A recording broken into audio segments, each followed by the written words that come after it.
I'm not saying everybody has to say something, obviously. But we can do that. Okay. So we'll start with a few minutes quiet and motivation before I say a few words about our most kind, precious founder, Lama Yeshe. So please be comfortable. And I mean that you don't need to be rigidly upright or feel you have to be in a super perfect position, but do be comfortable. It's good to be upright if you can. That will help, but not obligatory. Some teachers like Alan Wallace, who's very respected, he even says that people can lie down, meditate that way. Yeah. So if I could be made the co-host, that would be good. Please, then that will help. Co-host or host, whatever. All right, so let's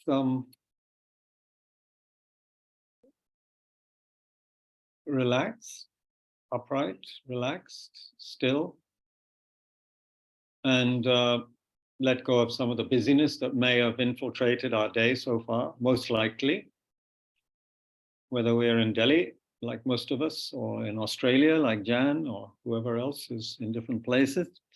It is quite likely we've had a lot happening inwardly and outwardly, so we need to slow down and feel at home. So there's two kinds of home, of course, or at least two kinds, but one is external, one is internal, right? So we have a home which may be very beautiful and comfortable and so forth in the material world, but here we're also talking of coming home to the mind. Now, of course, as one person quite wittily said, my mind is like a bad neighborhood. I don't like to go there alone. That may be the case sometimes. You know, we don't want to slow down and see what's happening in our mind because it's just not very nice. So then we distract ourselves with all sorts of things. But right now, since we're in a pretty safe and good environment with hopefully some positive energy in the environment, we can slow down. We can stop fidgeting and being worried about our latest WhatsApp messages and so forth, and we can begin to pay attention to our breath and relax the muscles in our face, which may already be tense, since we might be thinking that to meditate we need to tense up and concentrate a lot. So here we need to be still but relaxed, which means relaxing the muscles around the eyes, the jaw. Get a sense that you are letting go of your tension through the out breath. It's just flowing out of you with the out breath.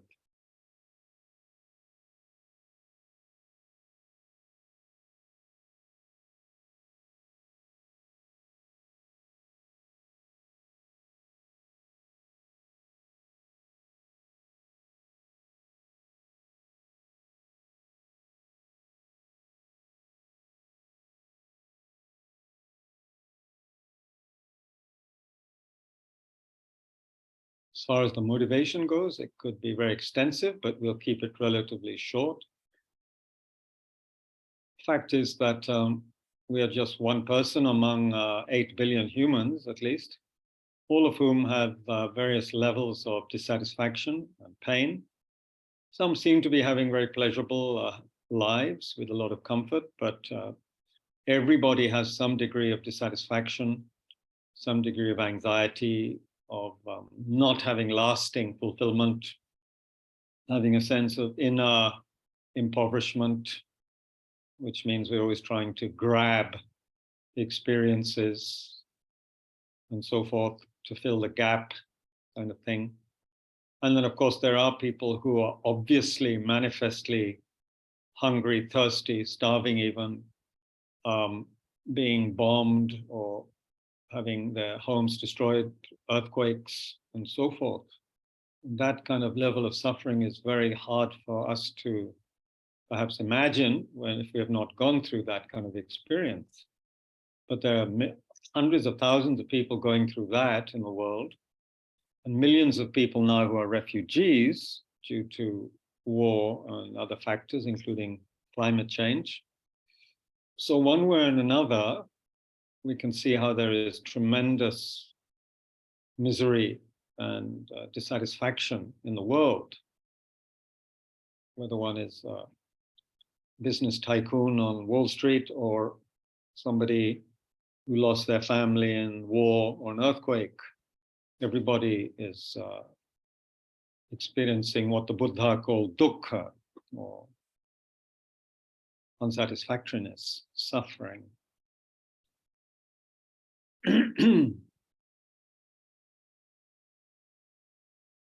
So we can just recall that,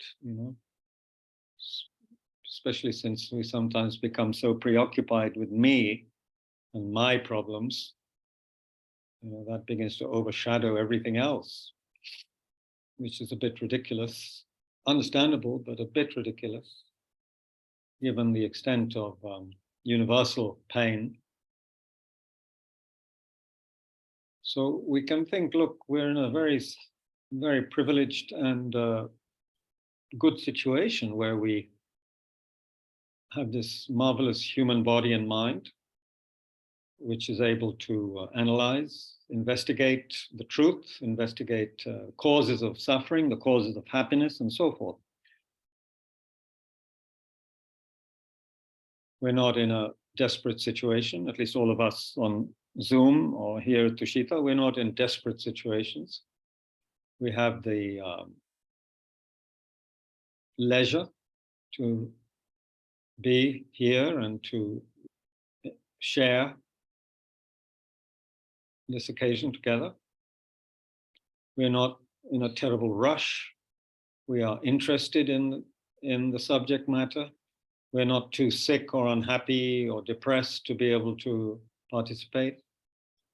We are not so debilitated physically that we can't participate. So many factors are there. We have the teachings, we have a center, we have people who can share with us. So we're really very fortunate, and we can rejoice in that, but also really have the aspiration that this kind of situation may become more and more available for other beings who, to put it in a nutshell, are looking for happiness in the wrong place, according to Lord Buddha. They're looking outside. Everyone's looking outside. People, relationships, money, food, etc., property, cars, motorcycles, you name it. And that is not going to be found in those places. What we find outside is very temporary, subject to change,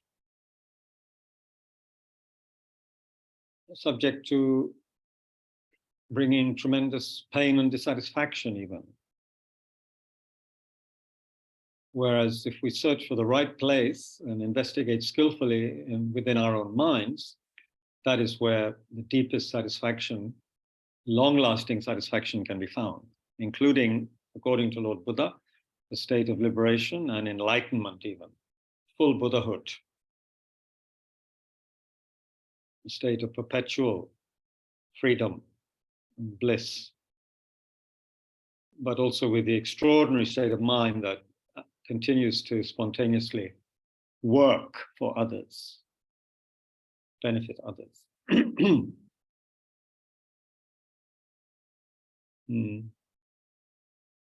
So we're incredibly fortunate.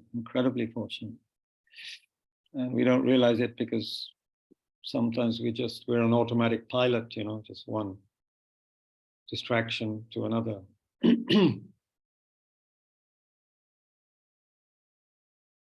So let's reflect on that and aspire that our practice together helps us to generate the inner energy, perseverance, courage, wisdom, compassion, and so forth, that enables us to be at least of some benefit to our fellow beings, humans, animals. And if we have the capacity and the vision, then we can help beings who are neither human nor animal, but from other realms, unseen to us right now, but apparently there, who are suffering much more than us, much more.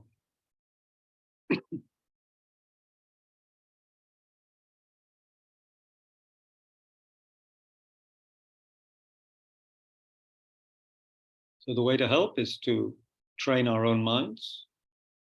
Initially, we have to make our mind a little bit less flickering and distracted, a little bit more stable. Otherwise, we're like a candle flame in the wind. It's really very unstable. So bring the attention to the breath, the body still, relaxed in the muscles of the face, the arms, belly, shoulders.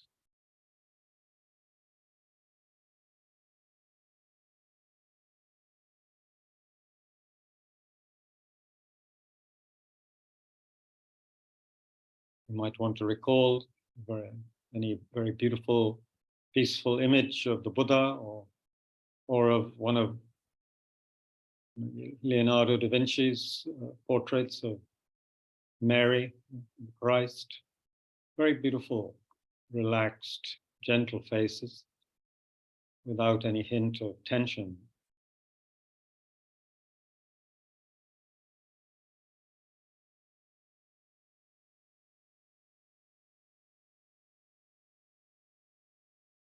And try to connect with the breath, the actual physical sensation of breath as you breathe in and out, and relax with the out breath.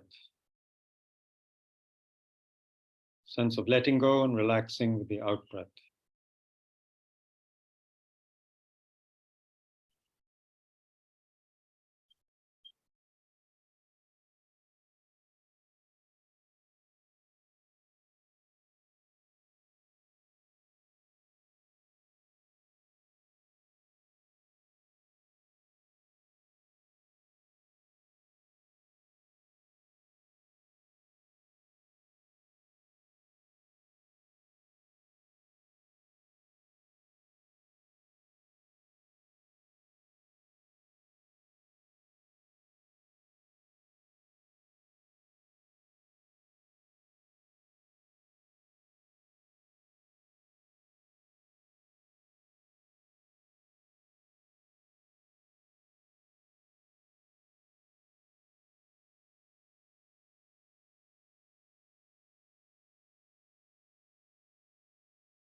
And within the state of relative calm, we can briefly arouse what are called the four immeasurables, which is also the subject matter of the talk at Tushita, day after tomorrow.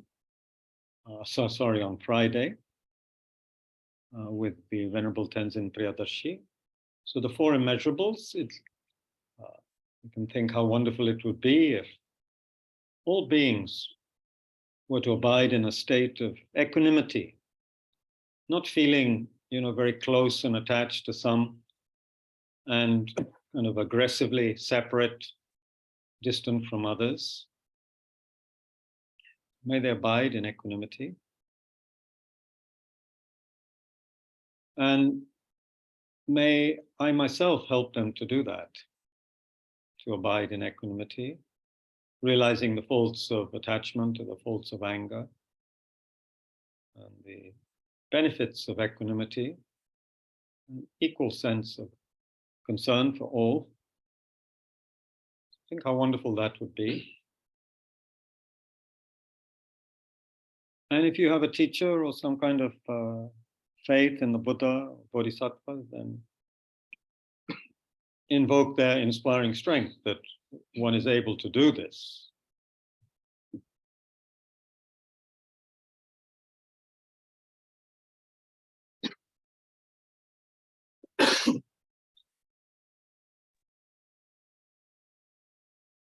And then think how wonderful it would be if beings had happiness and the causes of happiness. It's the second immeasurable. Immeasurable because it covers all sentient beings. We're not excluding anyone. We're not being biased. So how wonderful if all beings could experience happiness and the causes of happiness. And the causes of happiness, briefly, are positive, wholesome states of body, speech, and mind, wholesome actions of body, speech, and mind. So may they experience that, and may I myself help them experience that. Or generate those causes of happiness. And again, please, Buddhas, Bodhisattvas, bestow your inspiring strength to enable me to do this.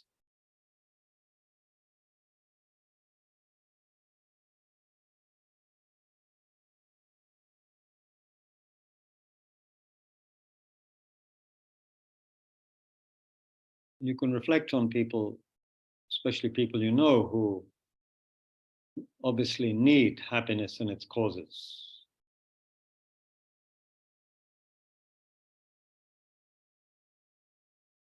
Not just people in the abstract, also animals, of course.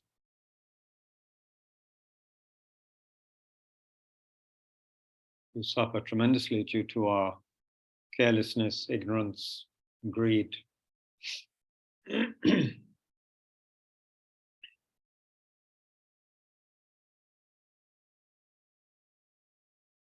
how wonderful it would be if all beings were free of suffering and the causes of suffering. This is immeasurable compassion. So many causes of suffering, the immediate causes and then the deeper causes, the karmic causes. How wonderful if beings were free of that.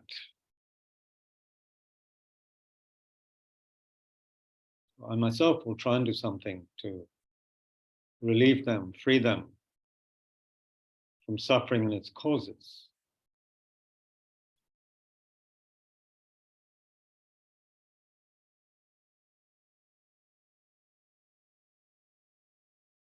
Even if right now it's just the level of aspiration, I can't do anything more than aspire to help.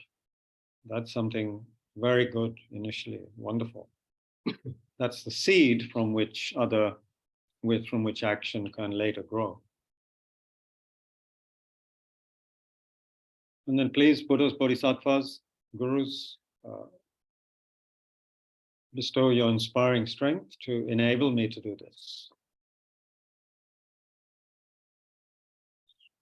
In the end, of course, oneself is one's own master and one has to do things oneself, but inspiration of enlightened and holy beings can be extremely powerful and beneficial, obviously.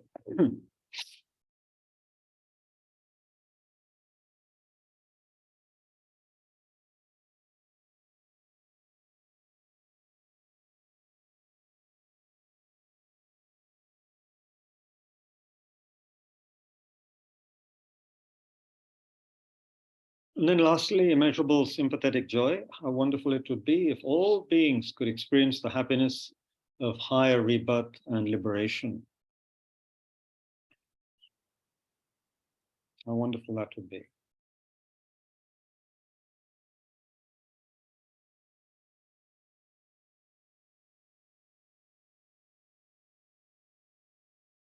Sometimes we say the happiness that knows no suffering. And may I myself do something about it.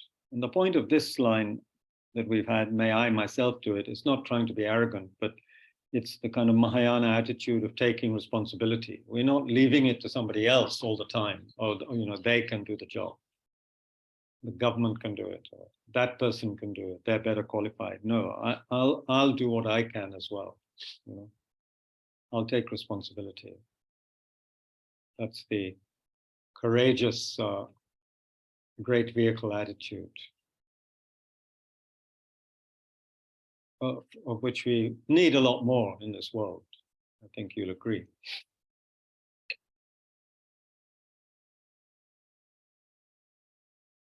And please, Gurus, Buddhas,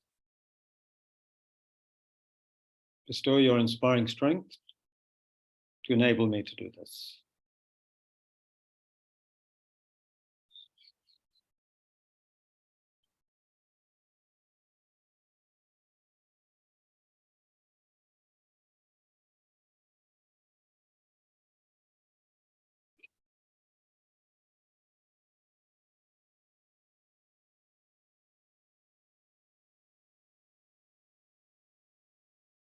Mm.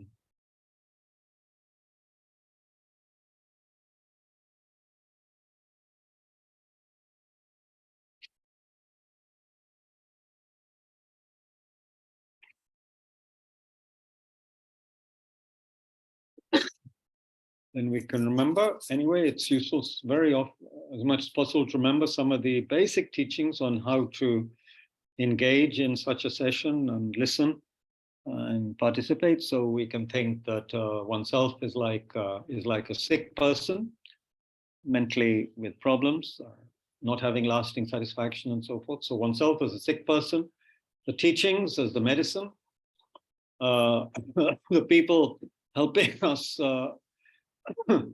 receive the teachings as doctors and nurses. And we should feel that we should take the medicine, not just listen to it, but actually prepare it and take it, not leave it on the shelf. We can also aspire that the authentic teachings last in this world system for a very long time.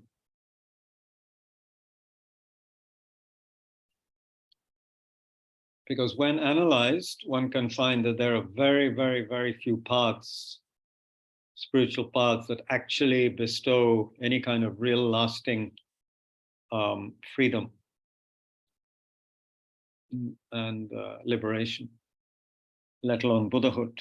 So all authentic paths are wonderful if they remain.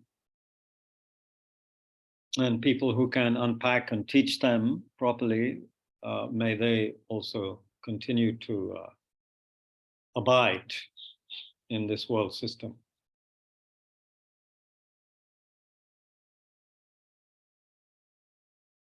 We can't take anything for granted. Things can disappear very quickly. And Buddhism pretty much disappeared very quickly in India at the end of the 12th, 13th century, after the various sackings of monasteries and so forth, universities, pretty much died out. Things can come to an end very quickly. Nowadays, even more quickly due to war, climate change, etc. Quite apart from asteroid hits or whatever. So we aspire for that, the Dharma to last a very long time.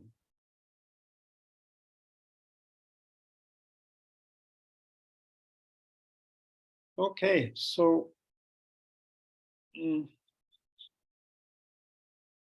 Lama Yeshe, he was born in Tibet in 1935. So much can be said. I mean, his biography took 16 plus 20, about 36 years to be produced. The biography on him and the organization took 36 years to come out, 2 fat volumes called Big Love. And those who are interested, we have a copy in the library, which can be read here, not for borrowing, I'm afraid. And but one could say this, that he was a very, I can't remember the age at which he ordained, became a monk, but he was very, very enthusiastic, persevering in his studies. And he would stay up sometimes the whole of the night, engaging in philosophical debate with his fellow students, especially one particular Lama who later became the main teacher at our center in Italy. They used to engage in discussion and debates well into the night, often subsisting for days on end on very, very, very simple food, like sometimes just potatoes or just ground barley, which is a staple diet in many parts of Tibet. Sampa. You can get sampa in Majnu Katela and different places in Delhi, but not the kind of quality perhaps they would have had in Tibet in the days before the Chinese invasion. So he studied at Sera Monastery, where nowadays many Westerners are also studying. And we had a Western student of that monastery here the other day teaching.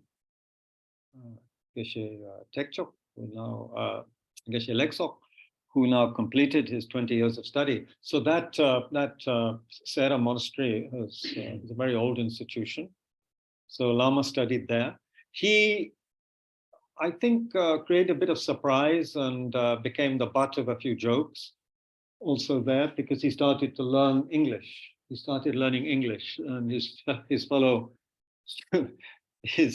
didn't understand why he was bothering to learn English in Tibet in in I guess 1950, 51, something like that. He started learning English.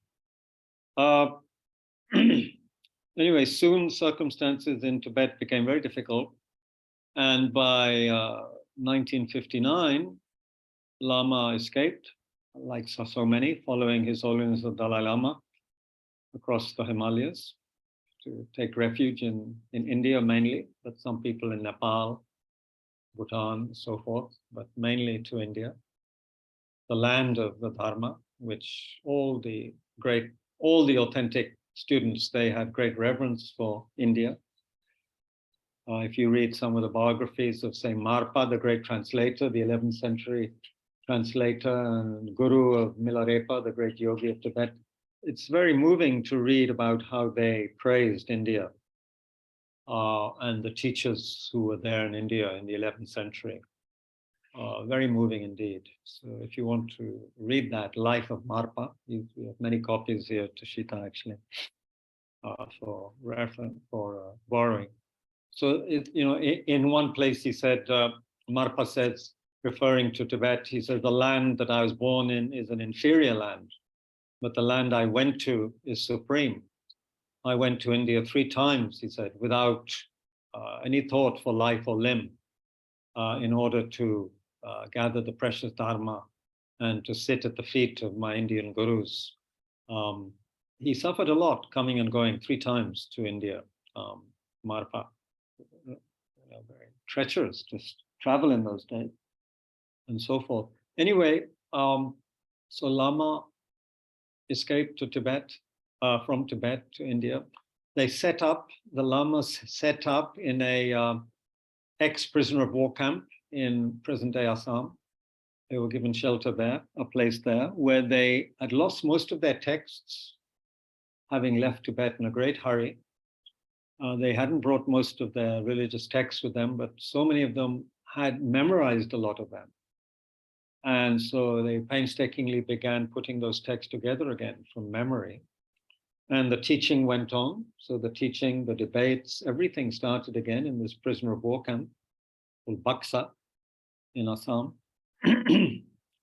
And it is there that a very aristocratic Russian lady called Zina turned up one day in, I guess, around 1960, 61. She turned up at this camp and demanded teachings, So this aristocratic Russian woman who had been living in the fast lane, very high life in wherever, Europe, Russia, she turns up and she asks for teachings. And who could teach her? I mean, nobody knew English except Lama had been learning. I mean, very bad English, but he could speak some English. And so she started taking teachings from Lama Yeshe. And Lama Zopa Rinpoche was already there. He had been put under the care of Lama Yeshe, who was 11 years his senior. And Lama Zopa Rinpoche, of course, now our present guru, spiritual director.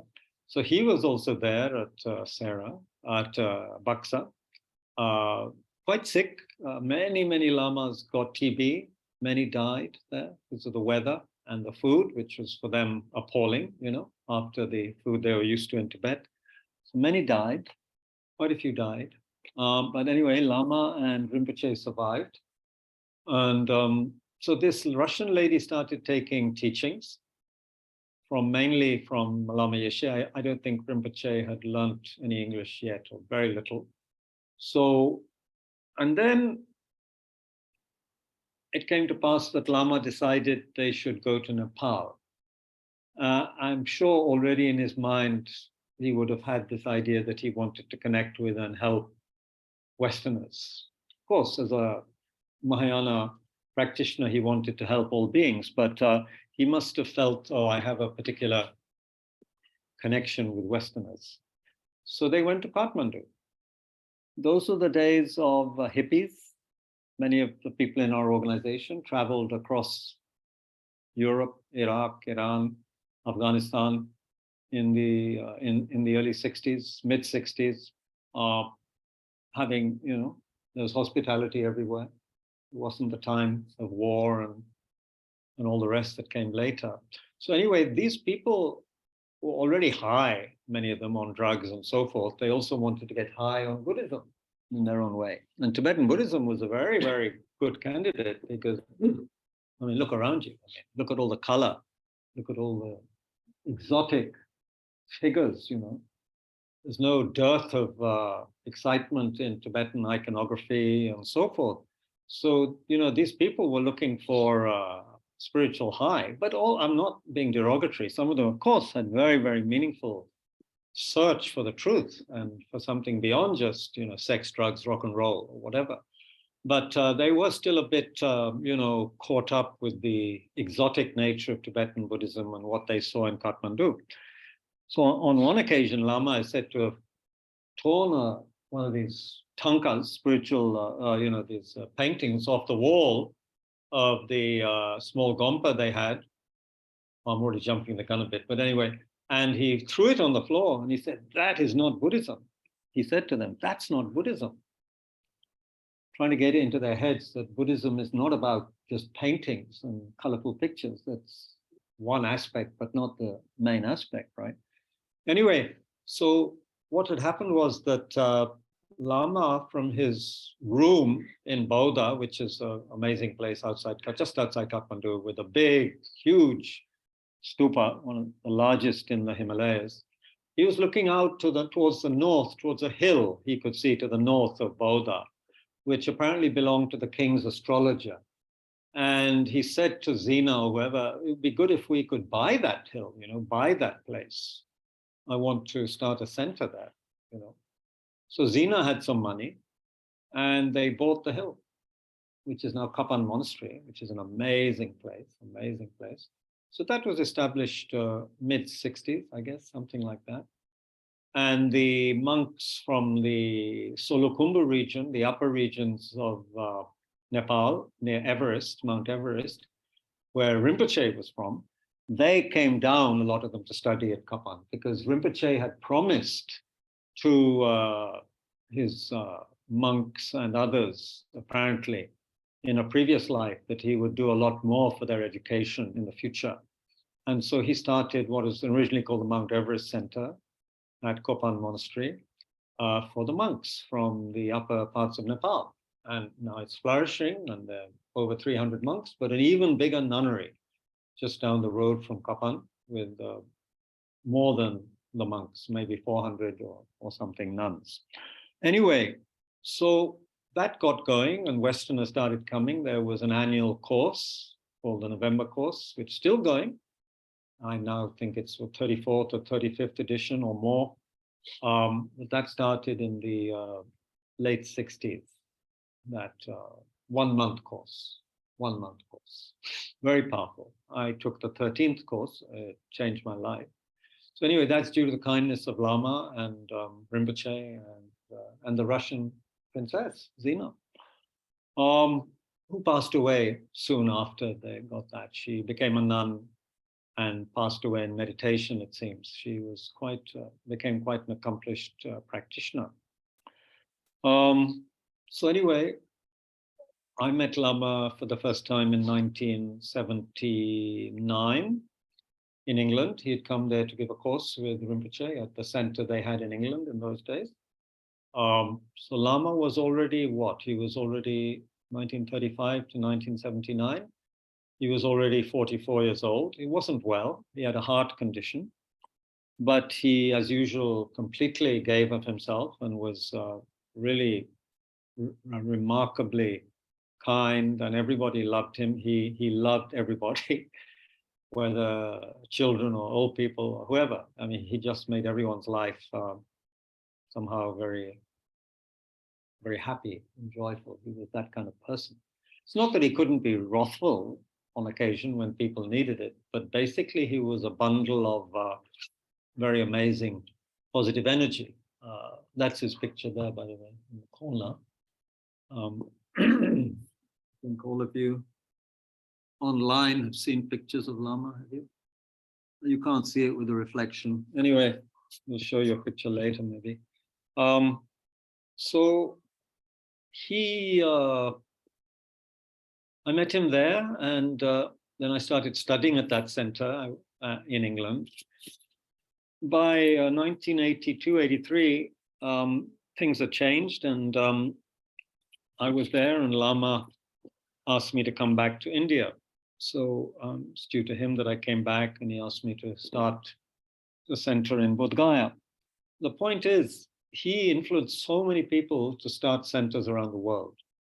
And in the early days, he helped with administration, giving guidance and so forth. But after some time, he said, look, you hippies, you have to organize this yourselves. I'm just a Himalayan yogi. You should organize your center. It's not my job to organize your center. I'm here to teach. So anyway, he had so many centers were set up, first in the States, Australia, then the Lama Tsongkhapa Institute in Italy. Tushita Dharamsala also started early, I think maybe, mid-70s. Whereas the earliest centers started, around then, 73, 74, 75. Tushita Delhi started 1979, like that. So Lama was the inspiration behind all of these centers. He influenced, for example, just one example, there was an Australian student who was part of a big meat-owning company. They produce meat in Australia. Of course, Australians still eat a lot of meat. And that man had also been a paratrooper, because they were Jewish. He had been a paratrooper and helped parachute into Jerusalem for the Israelis when they were fighting with various Arab countries. He'd seen a lot of bloodshed. But then that person also saw his father die, the head of the meat company. And his father died in such a terrible way, obviously very afraid and kind of shouting, and had a terrible death. This really shook up this person. And then Lama helped him to understand that whole situation. Oh, thank you. Someone's put a picture of Lama on the screen for the people online. And thank you, Minote. And so then Lama asked this person to start a center in Melbourne, the Tara Institute in Melbourne, and help this person, understand what causes such a kind of death and how to, work with that whole situation, make life meaningful. And that person became a monk, still a monk. So like that, Lama influenced countless people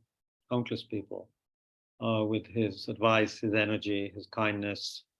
I remember doing retreat of Tushita in Delhi, and Lama came, and I was in silence watching from my roof, and Lama was down there in the garden in our former center at Shantiniketan part of Delhi, playing with the dogs. He loved Tibetan dogs. He always kept dogs and looked after them and, recited mantra to them and stuff. And he was just playing with this dog like a baby playing with an animal, totally with gay abandon, playing with the dog, and so forth. And later I met him, and he was so kind, gave such a good advice, and he gave teachings, of course, in Delhi. And I remember people being just so uplifted by the way he taught. However, he was very sick, and this is cutting a long story short. He was very sick. He had an enlarged heart. So he'd been expected to die around the age of 39, 40, but he lived to 49, to 1984. And he fell sick actually in Kapan after giving teachings at the end of a Kapan course. His last main teaching was on bodhicitta, the mind of great compassion and so forth. That was his last teaching. Then he was rushed to Delhi, where he was very sick, but he couldn't be treated properly in Delhi. And he was advised by his lamas to go to the States, to the, I think called the Cedar Sinai Hospital on the West Coast of the United States. So he went there, and he really inspired people by the way, even though he was very sick, he was always available for his students and giving his students an opportunity to serve and being kind to them and so forth, and not displaying the usual kind of anxiety or whatever people would in such circumstances, because he had a very severe heart condition. He was dying. He was not in good shape at all. But right to the end, he was inspiring people and giving teachings in his own way. And then finally, on the dawn of the new year, Losar, 1984, he passed away at that hospital. He received also teachings from his own gurus over the telephone, special teachings to help him. He told Rinpoche, look, I'm satisfied with my life. I've done what I could to help others. I'm not at all afraid of dying. Like that, he spoke in that way. You can get details about it in the book, Big Love. So, yeah, he passed away, and very quickly news spread around the world.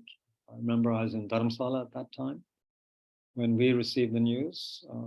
And then he was cremated at the center in California, the Vajrapani Institute.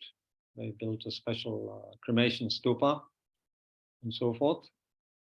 Yeah, so many students were able to go to that and pay their last respects. Of course, his legacy has remained because a lot of his teachings were recorded. There are some amazing videos of Lama teaching. And of course, transcripts of many or most of his teachings. Still some are being transcribed, possibly. He gave many, many teachings. He had a very forthright, very, very direct style, very practical and experiential. Once there was a gathering of many very learned geshes and so forth in Dharamsala, receiving teachings from the Dalai Lama. Lama Yeshe was also there. And they came to a part of the text which His Holiness said, I'm having a problem with this part of the text. And none of the geshes could answer, could say what the problem was. And then Lama just said, oh, it's actually a typing error, And then His Holiness said, yes, you're right, it's a typing error. And he said, look, all you geshes, this Himalayan yogi, he's outshone all of you, something like that. So anyway, Lama was he was a practitioner. He practiced. Lama Rinpoche had a lot to say about Lama's practice, because of course Lama was Rinpoche's guru. And I'll well remember up in the Himalayas, Rinpoche giving a lot of teachings and going on and on and on. And Lama Yeshe had to sit below him, of course, because Rinpoche was considered, this Rinpoche high being and so. So Lama, who was actually his guru, was sitting below him. He said, Zopa, stop now, stop, don't talk so much like that. Have a rest, And Lama had to tell Rinpoche, had to remind him to eat, because Rinpoche didn't eat much. He was incredibly thin in those days. And so Lama had to tell him, you better eat. Lama was always quite well, endowed and quite plump. And Rinpoche was thin and very emaciated in those days, a typical kind of yogi who didn't care much about food and drink at all. So anyway, there's so many stories. And if you want more of them, you have to read the biography. or meet up with some of the old students. You'll have to go to America, other places, meet some of the old students. Or we can call them over here, most of them in their late 60s or 70s now, who can tell you lots of stories. But anyway, we're here because of Lama Yeshe. Of course, because of His Holiness Dalai Lama as well. But immediately we could say because of Lama Yeshe and of course Lama Zopa Rinpoche. That's why we're here at Tushita, able to benefit from the teachings, able to have our connection with His Holiness the Dalai Lama. We wouldn't have made that connection had it not been for our own teachers, who were chelas, students of His Holiness. So we're very, very fortunate, very fortunate. Jan is in Australia. Jan, did you ever meet Lama? You met Lama, no? No, okay. Jan didn't meet him. Okay. Yeah, so anyway, you can meet him through his books and through the videos, which are, some are really excellent. They're all very, very good. And you can see his extraordinary facial expressions and his way of communicating, and his very extraordinary, unusual English, which, however, still seemed to get the message across.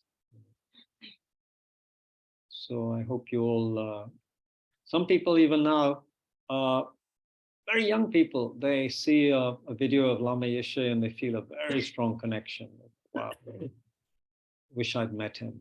They feel somehow very connected and get inspired by seeing that. But also the way, if you just read some of what he wrote, that is also very inspirational. Things like, becoming your own therapist, or make your mind an ocean, these small booklets we have here. Those kind of booklets, very inspiring. Yeah.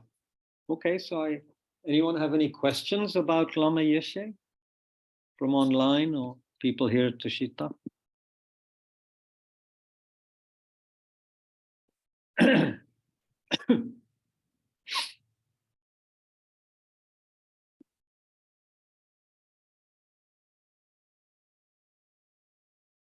If Lama were alive, no doubt he would go to Meera Bajaj's house. She attracts lamas, she and her husband attract lamas to her place where they have nice meals. Also to Sanjay. Sanjayji is one of our kind sponsors of Tushita, Delhi. Lovely he's here. See, you could see what our sponsors look like. If he works too hard, you're still in insurance? Yeah. Apollo? Yeah, that has been taken over by HDFC. Whoever they are. CFC. HDFC. HDFC, okay. That makes it worse or better? Nothing better. Okay, good. Anyway, yeah. So no comments, no questions? It's okay, just read about Lama, see his videos, easily available. Some on YouTube too, I'm sure. Otherwise, go to fpmt.org and click in the appropriate places and you will find a lot of material on Lama Yeshe on that website. Yeah, and just from an Indian point of view, what inspired me to come back to England is partly the way Lama, you could say, kind of request or commanded me to do so. He said, look, you're Indian, you want to help Indians, I hope, and I want to, he said, I want to repay the kindness of the historic Indian people. That's how he put it. Historic Indian people meaning two things, the kindness meaning two things. One, the kindness of the teachings going from India to Tibet from the 8th century onwards. So the Tibetans, by their own admission, were kind of barbarians up to then, kind of. And the Dharma teachings going from India to Tibet totally transformed that nation, their whole ethos there, and produced some of the most remarkable minds ever to inhabit the planet. So they were very grateful to India, to Lord Buddha, and the Dharma, obviously. And then, of course, also the kindness of India, excuse me, giving refuge to the Tibetans in 1959 onwards. So many Tibetans coming to India after the Chinese invasion, and India became their home. And still, as you know, home to many thousands of Tibetans. So that's also the kindness of India. So not just Marpa, but Lama Yeshe and other thousands of Tibetans feel that kindness of India at a very deep level, whatever other differences there may be on other levels. But the fact that India provided the teachings and Indian pundits, and the fact that we gave refuge to the Tibetans, that was the kindness of the historic Indian people. So Lama was very aware of this, and like a true practitioner, really wanted to repay India's kindness. So Tushita, Delhi, and all the other centers are ways in which he wanted to, one of the main ways to repay the kindness through the Dharma, because the teachings are the ultimate source of satisfaction, liberation. So there's nothing more profound and beneficial than the teachings.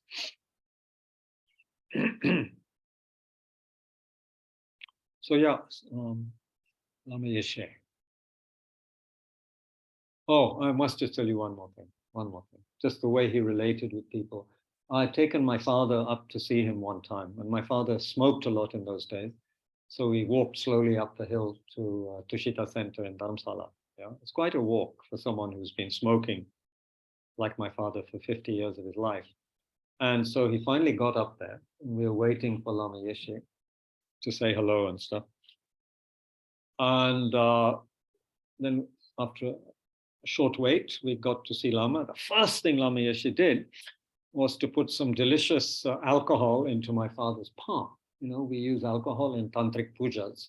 So Lama immediately put some. He obviously had it ready for my father. He just put it in his palm. Dad tasted it, and Dad was very happy. You know, it's kind of wow. You know, this guy is okay. You know, it wasn't just ordinary. It was like brandy or something very delicious. And Dad licked it up and was very happy.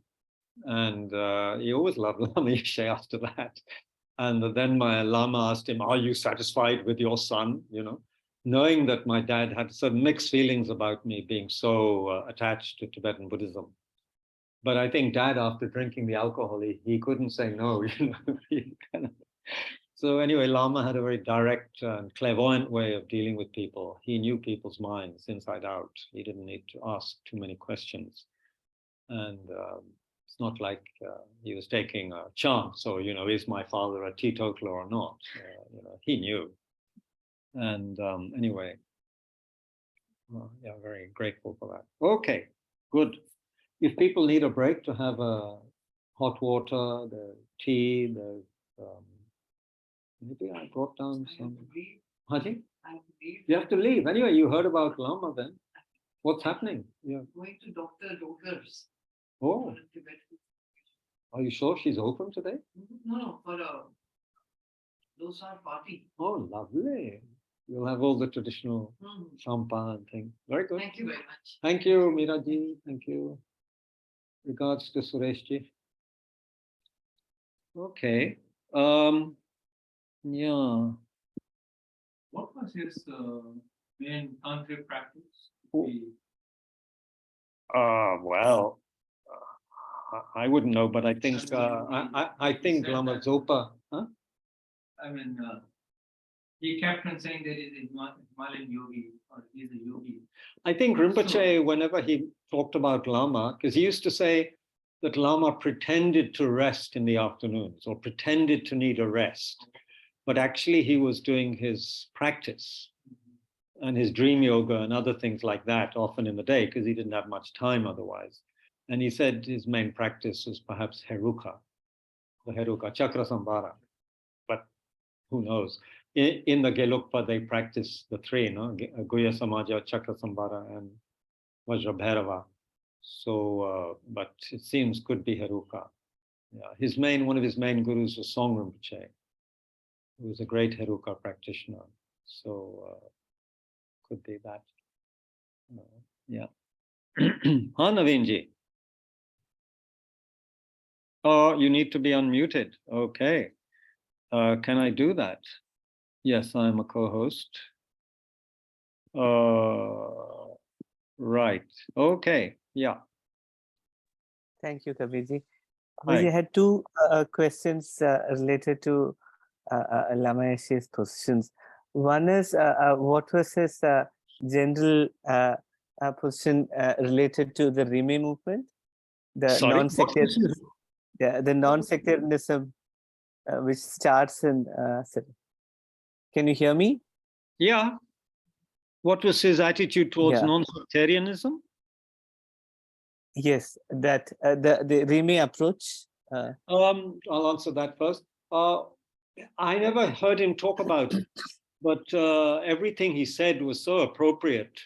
And I know he had, I don't know if he had many lamas from other traditions like Rinpoche had, because Rinpoche was a Nyingma practitioner in his previous life. Lama was said to have been, I think, the abbess of a nunnery in his previous life. So, and I think a Gelugpa nunnery. So Lama in his whole attitude was very open. But he manifested, I think, in the teachings he gave, kind of the pure, Gelugpa teachings. But I can't imagine he was sectarian oriented, because he was such an open sort of person who wouldn't have been engaged in any kind of divisive, rigid holding on to just one tradition. But I'm not sure if he had teachers from other traditions like Lama Zopa Rinpoche had. I'm ignorant of that. I have to read up in Big Love. But his main teachers were, of course, Gelugpa people. Yeah. And what's your second question? Also, Kabirji, second question was, can you recollect any specific guidance the Lama had regarding as lay practitioners practicing Mahayana principles, when generally would be an appropriate time to think about taking Vajrayana precepts? Did he have any guidance toward that? Yeah. Did he have any guidance? Yes. For lay people, what is the sort of general guidance he would have? Oh, his general guidance was what we were always told, because he gave a lot of tantric empowerments. His general guidance would be that you have to have a good understanding of renunciation, bodhicitta, and emptiness. Good understanding meaning at least intellectual understanding, obviously. You're not expected to have realization of those things. That could take many lives. But to have a good understanding and faith in the teachings on renunciation, bodhicitta, and teachings on emptiness, correct view of reality, that's the prerequisite for someone who wants to take the higher initiations. Yeah. That's what all of our lamas told us. And it's pretty much, I guess, what they say in the other traditions too, perhaps in different kind of language. For example, Dzongsa Rinpoche at recent teachings, Chontra said that there should be this sense of sadness of samsara, deep renunciation. He said it's one of the hardest minds to generate, a very essential mind to generate, renunciation. It comes easily off the tongue, but to really generate renunciation is very difficult, right? Giving up the 8 worldly dharmas,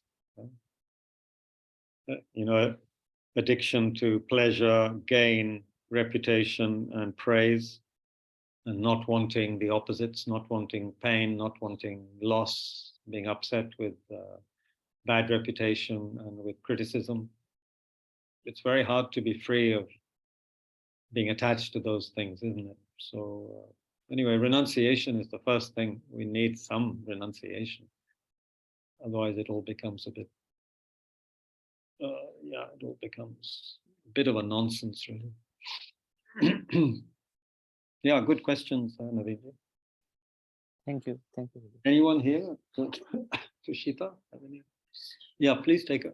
Are you leaving? No, please have something. Let's have a 2-minute break. People can have a 2-minute break online as well. Hiding behind your rectangles, you could be doing anything.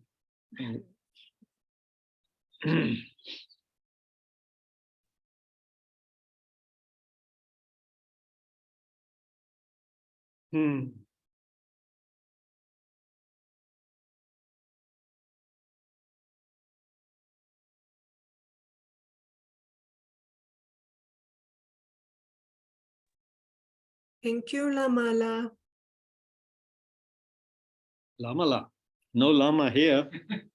Oh, and who are you then? Can you see me? Yes, I'm on Zoom. Do I look like a lama? Why, What do you you mean do. by lama? Do I? Yeah. Thought I had the wrong colors. Oh. Doesn't matter, does it? Huh? It does not matter, does it? No, it doesn't actually. A lama just means a guide, a guru. But yeah, I don't see myself as a guru.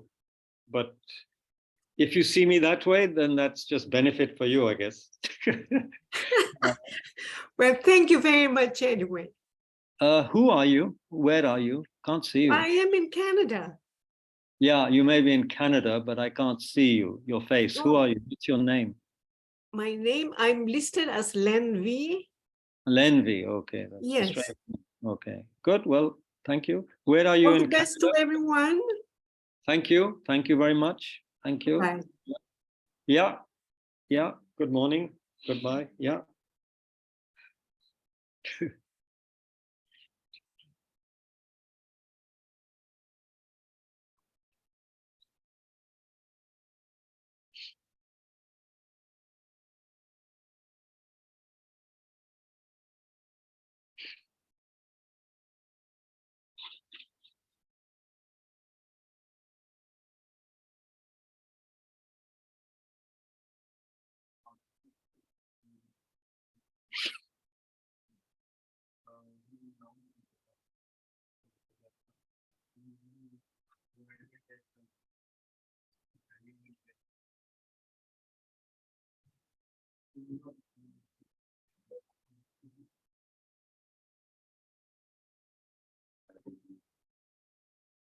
Next session would be what time?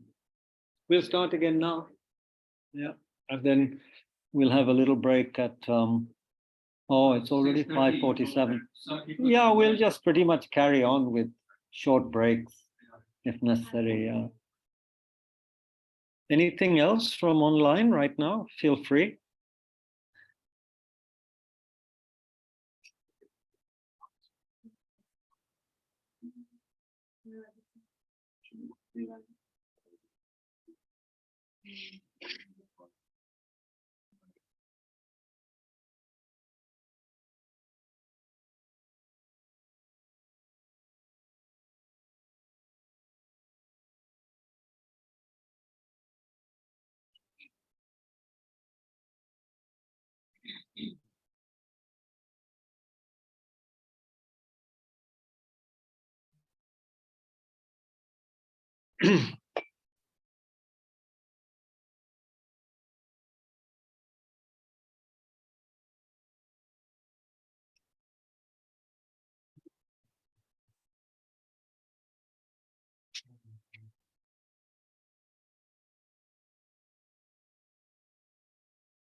You wouldn't. Oh, I didn't know it ever stopped. Who's in charge of all this? Is that you, Navita, in the background doing things? Or somebody? Maybe Yes, raging. the hidden hand. Yes. Okay. Well, very good. Yeah. Okay, let's do some prayers. Let's do some Tara praises in case people have to go soon. It's good to, and before we do the Tara praise, actually, no. Before we do Tara, let us look at Golden Light Sutra, chapter 3. page 21 in my version, chapter 3. This is an extraordinary sutra, Mahayana Sutra, and Rinpoche highly recommends reciting it as much as one can. Even just to recite a little bit is good. I hope some of you have it at home where you are. We have provided it online, I think, at some point, and I don't know if our magicians in Chhatarpur can provide it, or in Gurgaon online for you. But Sutra of Golden Light, and if you open it up, you'll see something called before reciting Golden Light Sutra. Have you got that? Before, meaning instructions just after you open it, not the main body of the text. Before that, Ajivji. Yeah, do you have it? Just when you open the outside cover, and the first thing you'll see. Yeah. You have it? Yes. It says before reciting the Golden Light Sutra. Yeah? No, I don't think you found it. It's not there. Yeah. Oh. So before reciting, we generate a good motivation, which Rinpoche has provided.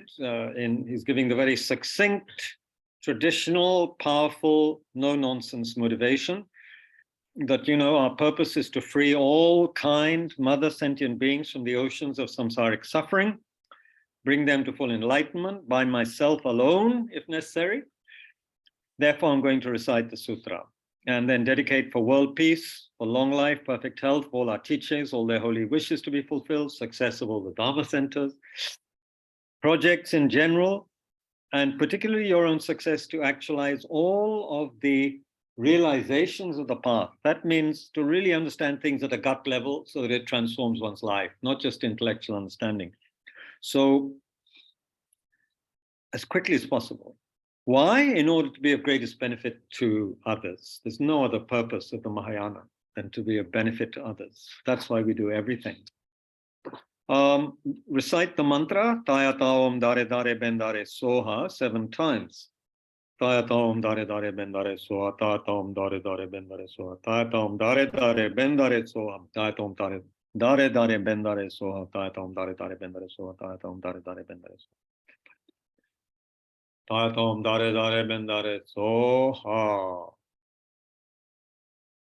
Okay, now visualize Shakyamuni Buddha. So you have a big tanka there of Shakyamuni Buddha, those people there, you cannot miss it. That's Shakyamuni Buddha, so visualize him. He's in space. And also numberless Buddhas, other Buddhas. They're pervading all of space because that's actually where they are. Their mind pervades all of space, just we can't see them because we're so ignorant. And then also visualize you're surrounded by suffering living beings, mother, father, friends, relations, people you like, people you don't know very well and who are neutral, and also people you don't like, because they're also suffering, the people you don't like are also suffering. They're going to die and they're going to suffer and all the rest of it. They want to be happy, just like you. They just don't know how. So visualize them as well. And visualize, you can visualize all the beings, animals, everyone around you. And then we recite this prayer. Gods, demigods, humans, evil spirits, mighty ones, Indra and others. Right at the beginning. Yeah. Oh, it's not in your version. Okay, sorry, never mind, just listen. I'm teaching all of you. The Buddha's teaching thoroughly pacifies suffering and is the source of all peace and happiness. Please come here for the sake of listening to the holy Dharma. So we're inviting all beings to be here to listen. In the languages of gods, nagas, yakshas, spirits, and all the varieties of human beings. You have it? Yes. As well as in all forms of communication. Some texts don't have it. As well as in all forms of communication of living beings, in all languages, I'm going to reveal the Dharma. So this is actually, it is said that when we become Buddhas, we can reveal the Dharma in all necessary languages, spontaneously, without having to learn the languages, and go to school or something. We can reveal the Dharma perfectly to all the beings, however they wish to hear it. That's one of the amazing powers of a Buddha's mind, omniscient mind. So we're saying, all you beings, come here and listen to the Dharma in your own tongues, you know. And then as we recite, so all of us should at least make some sound, right? You know, not everyone wants to recite it out loud like I'm going to, but try and make some sound, mouth the words a bit, and feel that these three things you need to know. Feel that the Buddha is actually giving you the teaching. The Buddha is revealing this teaching. It's a Buddhist sutra. Originally comes from the mind of the Buddhas. That you are understanding the meaning of the words. So, okay, so we understand the meaning of the word. Three, that we are giving the teachings to all living beings who are hearing it. They're hearing it and, you know, they are benefiting from it. Okay, so Buddha is giving us the teachings, we understand the meaning, and we are giving the teachings to all sentient beings. All sentient beings are hearing it. So this is, you know, it's like expanding our mind. Right? This is not how we normally think, right? So Mahayana is like stretching our minds beyond what we think is possible. Because we're very materialistic in the sense we are stuck in forms and images, and we have no idea, it is said, of the potential of our minds. No idea. Well, maybe a little idea. But our minds are extraordinary. So here we are beginning to at least hear the words connected with the extraordinary nature of our minds, their capacity. So we are, and it's creating the cause to be able to, you see, do that in the future. That's the point. By thinking in this way now, we also will be somebody who can do this in the future as a Buddha. Okay, chapter 3. Which is the chapter on seeing the dream. We'll recite quite quickly, but in a kind of a sing-song voice, so it doesn't become too boring. Tibetans, of course, would recite this very quickly in Tibetan, because it's in those Central Asian languages and Tibetan, especially Chinese and Tibetan, I think, this sutra.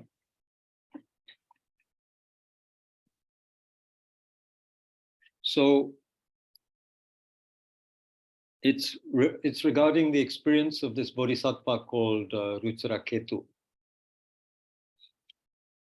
And it's like, it's almost like Buddhist science fiction, you might think, but it's, if you get into the spirit of it, it's very powerful. And the confession chapter that follows, this very short one, is self-explanatory. It's, I think, very clear. Then the bodhisattva Rutsaraketu slid into sleep. He dreamt he saw a golden drum, its light shining like the orb of the sun. In every direction, countless inconceivable numbers of Tathagats were preaching the Dharma, seated on lapis thrones at the foot of jeweled trees, completely surrounded by numerous hundreds of thousands of retinues. Then he saw a being in the form of a Brahmin beating that drum. From the sound of the drum, these and similar confessional verses issued forth. Then the Bodhisattva Rutsaraketu awoke, remembered those verses at once. Having remembered those verses, when night came to an end, he, along with many thousands of beings, left the great city of Rajgir. He arrived at Vulture's Peak where the Tathagat was. Tathagat is the Buddha. Having reached there, he prostrated himself at the feet of the Tathagat, circumambulated the Tathagat 3 times and sat to one side. Sitting to one side, the Bodhisattva Rutsaraketu bowed to the Tathagat with hands folded in respect and recited those confessional verses he heard coming forth from the drum. This ends the 3rd chapter, the chapter on seeing the dream, and the King of Glorious Sutras, sublime golden light. So now the following chapter is very important. Some lamas say if one does this very sincerely and with feeling and regret and so forth, the proper kind of regret, then it's highly purifying. It really purifies a lot of our negativity. Oh, one night without distraction, I dreamt a vivid dream. I saw a large and beautiful drum, filling the world with golden light, glowing like the sun, beaming brightly to all places. It was seen from 10 directions. Everywhere, Buddhas were seated on thrones of precious lapis, at the foot of jeweled trees, facing assemblies of many hundreds of thousands. I saw a form like that of a Brahmin fiercely beat upon the drum. When he struck it, these verses issued forth. By the sound of this majestic drum of golden light, may the suffering of lower migrations, Yama, the poverty of the three realms of the 1,000 worlds cease to be. By the sound of this majestic drum, may the ignorance of the world be dispelled, with fears quelled, just as vanquishing sages are unafraid. May sentient beings become fearless and brave, just as the omniscient vanquishing sage in the world is possessed of every excellence of the Arya. May countless beings too possess oceans of qualities, concentration, and the wings of enlightenment. By the sound of this majestic drum, may all beings be endowed with the melody of Brahma. May they touch the sublime enlightenment of Buddhas. May they turn the virtuous wheel of the Dharma. Remaining for inconceivable eons, may they teach the Dharma to guide migrating beings, conquering delusion, overcoming affliction. May their attachment, hatred, and ignorance be pacified. May sentient beings who have fallen to lower migration, whose bodies of bone are alight in blazing flame, hear the speech of this majestic drum. May the proclamation, homage to the Tathagat, be heard. In the course of hundreds of births, tens of thousands of millions of births, may every being remember their former lives, hear these teachings completely, always recall the vanquishing sages. By the sound of this majestic drum, may beings always find the company of Buddhas, thoroughly renouncing every harmful act. May they engage in only virtuous deeds for humans, gods, and all creatures, whatever thoughts and wishes they have. May their every wish be totally fulfilled. By the sound of this majestic drum, for beings born in the most terrible hells, bodies alight with blazing flame, who wander without aim, bereft of refuge, filled with grief, may tormenting fires utterly end. For those who bear the suffering of humans, for hell beings, animals, hungry ghosts, may every suffering be completely dispelled by the sound of this majestic drum. For those who are without refuge, without base, support, or friend, may I become their supreme refuge, their base, their support and friend, supreme among bipeds or Buddhas, dwelling in worlds, 10 directions, merciful, compassionate mind. Please pay attention to me, O Buddhas possessed of the 10 powers. These terrible wicked acts I've committed in the past, before your eyes I confess them all. Whatever unwholesome deeds I've done, not holding parents as parents, not holding Buddhas as Buddhas, not upholding virtuous deeds, whatever unwholesome deeds I've done, haughty with the vanity of wealth, haughty with age and youthfulness, haughty with pride of affluence and clout, whatever unwholesome deeds I've done, through harmful thoughts, harmful words, thought of harm as harmless, harmful actions done, whatever unwholesome deeds I've done, acting with the mind of a child, a mind dark with ignorance, under the sway of a non-virtuous friend, greatly charged with emotion, discontent with wealth, afflicted with depression and malaise, or under the impulse of frivolous play, whatever unwholesome deeds I've done, through mixing with vile characters of non-Arya, through jealousy and miserliness, and through poverty and guile, whatever unwholesome deeds I've done, when poverty came to me, fearing loss of the desirable, stricken with the dearth of material goods, whatever unwholesome deeds I've done, under the power of a flighty mind, ruled by desire and hatred, or oppressed by hunger and thirst, whatever unwholesome deeds I've done when oppressed by affliction for the sake of pursuing women or acquiring food, drink, and attire, through misdeeds of body, speech, and mind, I've amassed threefold wrong acts. In these 3 ways, whatever I've done, these deeds I confess in full. Whatever I've done, disrespecting Buddhas, the Dharma, Shravakas too, these deeds I confess in full. Actions I've done lacking respect to Prateka Buddhas as well as to Bodhisattvas, these deeds I confess in full. Disrespect I've shown to those who preach the Dharma, likewise contempt of the Dharma itself, these deeds I confess in full. Continually unaware of its benefit, I've rejected the sublime Dharma. I've shown unwitting insolence to parents, these deeds I confess in full. Childish, veiled by stupidity, blind with desire and hatred, ignorance, arrogance, and pride, these deeds I confess in full. Honoring those who possess 10 powers, I shall worship those dwelling in all directions. I shall deliver sentient beings inhabiting every realm from all suffering. I shall place uncountable beings upon the Bodhisattva's 10 grounds, abiding in these 10 stages. May they all become Tathagats, until I'm capable of freeing them all from countless oceans of suffering. For 10 million eons, I shall strive for the sake of even one sentient being. To these sentient beings, I shall reveal this sutra called Sublime Golden Light, which rids one of every harmful misdeed and expounds upon the profound. Those who for 1,000 eons committed deadly unwholesome deed, by confessing them earnestly once, through this sutra all will be purified, swiftly and wholly consuming all karmic obstructions by making confession through Sublime Golden Light. I shall abide on the 10 Bodhisattva grounds, those mines of supreme precious jewels, that I may shine with the Tathagats' marks and signs, and free beings from the ocean of existence, through Buddhas who are the water of oceans, their inconceivable Tathagata qualities akin to the ocean's profound depth. I shall evolve into an omniscient being. Becoming a Buddha, I shall possess 10 powers, hundreds of thousands of concentrations, inconceivable magical mantra incantation, enlightenment, 7 wings, the 5 powers and 5 forces. O Buddhas who continually look upon beings, I request you to gaze intently upon me, your compassionate minds always overflowing. May you hold the remorseful always near. Due to countless sinful actions performed in hundreds of eons past, my mind is pierced and stricken with grief, wretchedness, sorrow, and fear. Solemnly fearing unwholesome deeds, I shall always keep my mind modest. Wherever I commit the smallest action, I will not succumb to frivolous excitement. Since Buddhas are compassionate and dispel the fright of all being, I entreat them to hold the remorseful fast, free us from every fear. May the Tathagats keep at bay my negative karma and emotion. May the Buddhas always bathe me with the water of their compassion. I confess all unwholesome deeds, whatever I've done in the past, whatever is done in the present. These deeds I confess in full. I shall not conceal or hide harmful actions I've done. In future times, I shall refrain from deeds that render me full of shame. 3 actions of the body, 4-fold of the voice, 3-fold of the mind. These deeds I confess in full. Actions I've done through body and speech, clearly impelled by the mind. Those 10-fold actions I accomplish. Those deeds I confess in full. Renouncing the 10 unwholesome deeds, cultivating those 10 which are moral. I will come to abide on the 10 grounds and acquire the Buddha's 10 great powers. Every unwholesome deed I've done that leads to unwanted results in the presence of the Buddha, these deeds I confess in full. In the wholesome virtuous deeds of all those dwelling in Jambudvip, those living in other worlds too, in these deeds I rejoice. Likewise, whatever merit I've gathered through body, speech, and mind by the force of this virtue's ripening effect, may supreme enlightenment be attained.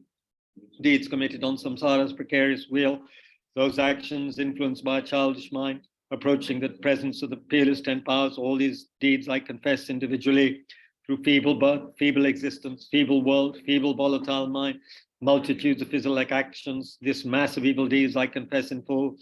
Wretched with delusion of the childish and foolish, wretched through association with non-virtuous friends, wretched with existence, wretched with desire, wretched with hatred, wretched with ignorance, wretched with fatigue, wretched with time, wretched in accomplishing virtue. I approach the incompatible conqueror and confess all negative deeds individually. I prostrate to the Buddhas, oceans of virtue, golden like Mount Sumeru, going for refuge, I bow my head in prostration to the golden conqueror. Their compassionate light dispels the double mantle of darkness. Buddhas are suns, blazing glory, splendor, and renown. Golden in color, eyes fine as pure faultless lapis, they glow with the glitter of pure gold. Their exquisite and beautiful limbs, utterly flawless, perfectly formed. Their pristine limbs, the Buddha's sun, radiate shafts of golden light. Consumed by the flame of negative passion, sentient beings blaze like fire. They are refreshed and soothed by the moonlike light of Buddha. 32 major marks render their senses exquisitely refined. Their awe-inspiring limbs are graced by 80 minor sign, filled with merit and glory like splendid rays of spinning light. They orbit as does the sun in the darkness of the triple realm, pure as lapis with an array of rich color. Carry on. Exquisitely adorned with myriad webs of light, your limbs resemble the crystal, silver, and crimson of dawn. Like the sun, O sages, you're enchantingly glorious. They've fallen into the great river of cyclic existence, tossed amidst crushing waves of sorrow and death. May abundant, immense rays of the sun that is the Tathagat deplete the ocean of samsara, violent and cruel. With limbs shining brightly the color of gold, they are wisdom source, peerless among the 3 realms. Their limbs are adorned with intensely charming marks. I prostrate to the Buddhas whose bodies sparkle gold, just as water in the ocean cannot be measured, just as dust on the earth, utterly without end. Just as Mount Sumeru possesses matchless stone, the edge of space is infinitely unknown. Likewise, the virtues of Buddhas are limitless. If sentient beings took the measure of their qualities and for countless eons reflected upon them, still the extent of their virtue could not be seen.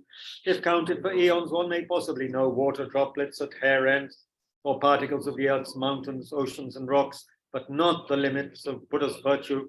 May sentient beings evolve into such Buddhas, graced with virtue, color, fame, and renown. Their bodies embellished with major marks of goodness, sublime 80 minor signs. Through these virtuous actions, I shall soon become a Buddha on this earth, preaching the doctrine that guides the world. I shall free beings forever afflicted by suffering. I shall triumph over Mara with his army and might. I shall turn the wheel of virtuous dharma, abiding for inconceivable eons. I shall satisfy sentient beings with the water of dharma's nectar. Just as conquerors of the past completed 6 perfections, these perfections I too shall fully achieve. My ignorance, hatred, desire pacify. I shall conquer delusion and dispel pain. I shall always remember my former births, hundreds of existences, 10 millions of lives, always recalling the vanquishing sages. I shall listen to their teachings in full. Through these virtuous actions, I shall always find the company of Buddha, accomplishing virtue, the source of every excellence. I shall thoroughly renounce unwholesome deed. May the creatures of samsara's various worlds be at peace without the misery of their world. May beings who lack sense faculties or hold defective ones be endowed with powers complete. For beings feeble in body, afflicted with disease, old and directions devoid of pain, may swiftly be free of their ailment, obtain perfect senses, strength, and good health. For those impelled by threats and death from kings or thugs, tormented by numerous hundreds of afflictions, may these beings, wretched, weak with sorrow, be free from hundreds of horrific fears. For those who are tortured, bound, and beaten, distressed by passion or captured by delusion, may these beings, fearful, face the sorrow, be free from the shackles of bondage. May those who are beaten find freedom from beating. May those facing murder be endowed with life. May those who are feeble be without fear. May beings tortured by hunger, craving, and drink immediately find a wealth of food and drink. May the blind see an abundance of forms, and the deaf hear captivating sound. May the naked find plentiful attire, and the poor find mines of treasure. Through wealth, riches, grain, and jewel, may beings be endowed with serenity and joy. May no being face the pain of affliction. May all beings be attractive and handsome, endowed with exquisite, beautiful, auspicious form. May every life be replete with infinite joy. As soon as they wish, may there immediately be food, drink, great affluence, and men, large drums, lutes, piwang, springs, pools, water, holes and ponds imbued with blue and golden lotuses. Likewise, may they receive at once food, drink, clothing, and wealth, gems like lapis, golden ornaments, pearls, and jewels. May no sound of woe be heard anywhere in the world, not one being in pure health be seen. Instead, may beings have great complexion in each other's radiance. May they mutually shine. Whatever forms of excellence there are in the human world, wherever they are wished for, may these come to be. The moment they arise through the ripening of virtue, may the aspirations of sentient beings be fulfilled. May perfume, incense, garlands, and ornaments, clothing, powder, and abundant plants rain down from the trees to be time. Thus may sentient beings be filled with joy. May they venerate inconceivable Tathagata in all the 10 directions, completing bodhisattvas, shravakas, and likewise the flawless, pristine dharma. May migrating beings avoid the lower realms. May they go beyond the 8 unfortunate states. May they attain the 8 auspicious conditions. May meetings with Buddhas always be received. Always born in high classes, may beings be replete with wealth and grain. For numerous eons, may they be endowed with great form, renown, complexion, fame. May all women become like men. Okay, we have to just explain this. In those days, it wasn't so fortunate to be a woman, because it was even more prejudice than now. So don't please take this the wrong way. May all women become like men, heroic, learned, lucid, and strong, endeavoring to complete the 6th perfection. May they incessantly strive for enlightenment. May they come to behold Buddhas in the 10 directions, seated at ease upon precious lapis throne, under bejeweled, exquisite, stately trees. May they hear the Buddha's Dharma explained. Unwholesome deeds I have performed, created and wretched existences past. May those negative effects which ripen due to deeds be completely extinguished. May those beings who are tied to existence, tightly bound by the rope of the psychic realm, unravel their bondage with a wisdom hand, quickly be freed from all suffering. Whatever beings here in Jambudvip and in other world spheres too perform profound virtuous acts, in these deeds I rejoice in full. Through the merit of actions of body, speech, and mind, through rejoicing in others' virtue, may every fruit of my prayers and practice unfold. May the pristine, peerless enlightenment be attained. Those who recite this dedication, who prostrate and praise with an unsoiled mind, always devout, free of stain, avoid terrible rebirth for 60 eons. By reciting these prayers and verses, men, women, Brahmins, and royals who praise the conquerors with folded hand will remember their births in every life. They shall receive bodies adorned with complete limbs and senses, myriad merits and virtues. The Lord of humans will honor them all with. Such will they be in each place of birth. Those into whose ears this confession enters have not performed virtue under just one Buddha, not 2, not 4, nor 5, nor 10, nor in the presence of merely 1,000 Buddhas have they completed virtue. This ends the 4th chapter, the chapter on confession, from the King of Glorious Sutras, Sublime Golden Light. Spend a few moments thinking that you've received this teaching from the Buddha, you've understood the words, and that by reciting, innumerable beings have benefited. And that one has created the cause to actualize these prayers in the future. And rejoice, feel very happy, just rejoice, how wonderful it is.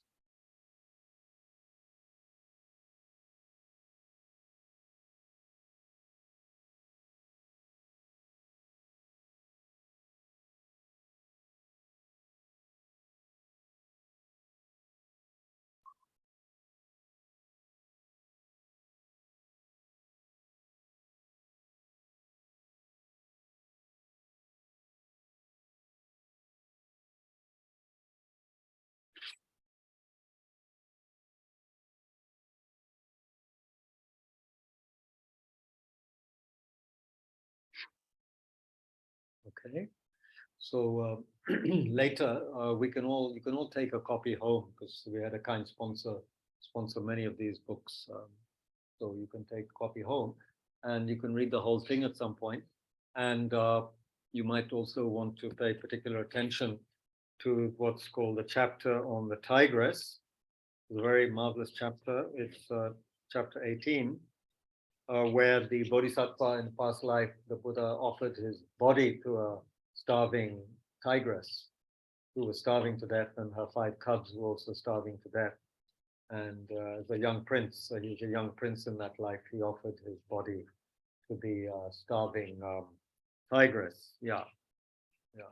Please take some texts, because you won't know what's happening. Yeah, there's a set there. You can find them.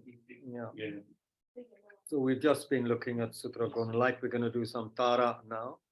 So Tara you will find also. Can someone find the Tara text? Yeah, yahan bhi hai. There are booklets on the shelf there.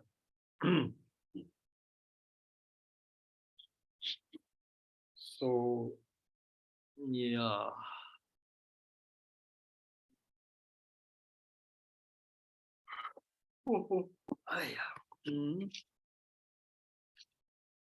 Tara, whose statue is there in the corner under Lama Yeshe, and her one picture is here with the 21 Taras. This is the practice, a very, very important, popular practice amongst the Tibetan tradition. And of course, it was part of the Indian tradition. Atisha and others practiced Tara, the great Atisha, who helped restore Buddhism in Tibet in the early 11th century. His was practiced Tara and so forth. So Tara represents, again, an aspect of enlightened energy, which we all have within us. She's a Buddha. We all have potential to become Buddha, according to Mahayana Buddhism. Every one of us can become a Buddha. Just might take a little while, but we all have the potential. So Tara is, you could say, a Buddha archetype, one aspect of Buddha energy, which is very connected with the wind element of our body. So wind is the fastest element, right? It's faster than water and fire and earth. So she represents that element, has some connection with the wind element. So it said her practice is very powerful, very fast, can be very fast. And she's depicted as sitting with her right foot extended, which means she's always ready to jump into action, compassionate action to benefit others. The myth of her, or the story, you could say, of how she was born, which is just simply giving us an insight, into the energy involved. The Buddha of Compassion, Avalokiteshvara, one form of whom is here, the 1,000-arm form in the bottom left hand of this tanka. The Buddha of Compassion at one point became very discouraged, because however much he worked hard to help liberate others, there were always more suffering beings turning up. And he got discouraged and felt he couldn't help others as much as he wanted. So he started crying. And from his tears, Tara was born, who said, don't worry, I will help you. I will also help you quickly, benefit others. So she is credited with that kind of energy. So her practice, in other words, if we were to practice it in a deep way, understanding it all and practicing on the basis of, as we mentioned, renunciation, bodhicitta, and correct view of reality, then it would be a very, very, very powerful practice, and potentially very quick practice. Meaning getting quicker kind of results. Anyway, she is said to free us from the fears. There's a description, explanation of the mantra in the booklet, which we'll also recite. So she frees from jealousy, ignorance, hatred, attachment, pride, wrong view, doubt, miserliness. All of these, delusions are connected with particular fear, obviously. Like miserliness is the fear of, losing what I have and being afraid of giving. Hatred brings its own fear, doesn't it? Although it's given in a certain way here. Hatred is the danger of fire, it says, but that's just one way of looking at it. But think of any negative emotion you have, how it's connected with some kind of fear, right? You have a lot of desire, but then you fear to lose the object of desire or not obtain your object of desire. So all of the delusions are connected with some kind of fear. Pride, we're afraid someone might, be as good or better than us, and so forth. Anyway, she protects from all fears, the inner fears, as well as actual outer fears of, disasters and this and that. For example, the 20th Tara, whom we will be reciting the praise of, the 20th Tara dispels all violent epidemic disease. So her practice is said to be able to protect one from epidemic diseases and so forth. So one has to, if one has faith in these practices, and each Tara actually also has their own particular mantra, which is not mentioned here, but each one has their own mantra, slightly different from the main mantra, which is Om Tare Totare Ture Soha, but all of their mantras start with Om Tare Totare, and then there may be something different for each of the 21 Taras. So each of them, some are wrathful, some are peaceful, and some are semi-wrathful. This is because we need different kinds of energy to deal with different kinds of problems. We can't just be smiling and peaceful all the time, like some smiley. That's not going to help us all the time. Sometimes we have to be tough. Sometimes we have to be very tough and pretend to be really angry to subdue negative energy or people. So there's a Tara for every occasion, you could say, for different problems and different. And if you read the translation of the praises, you will see how the different Taras are for different purposes.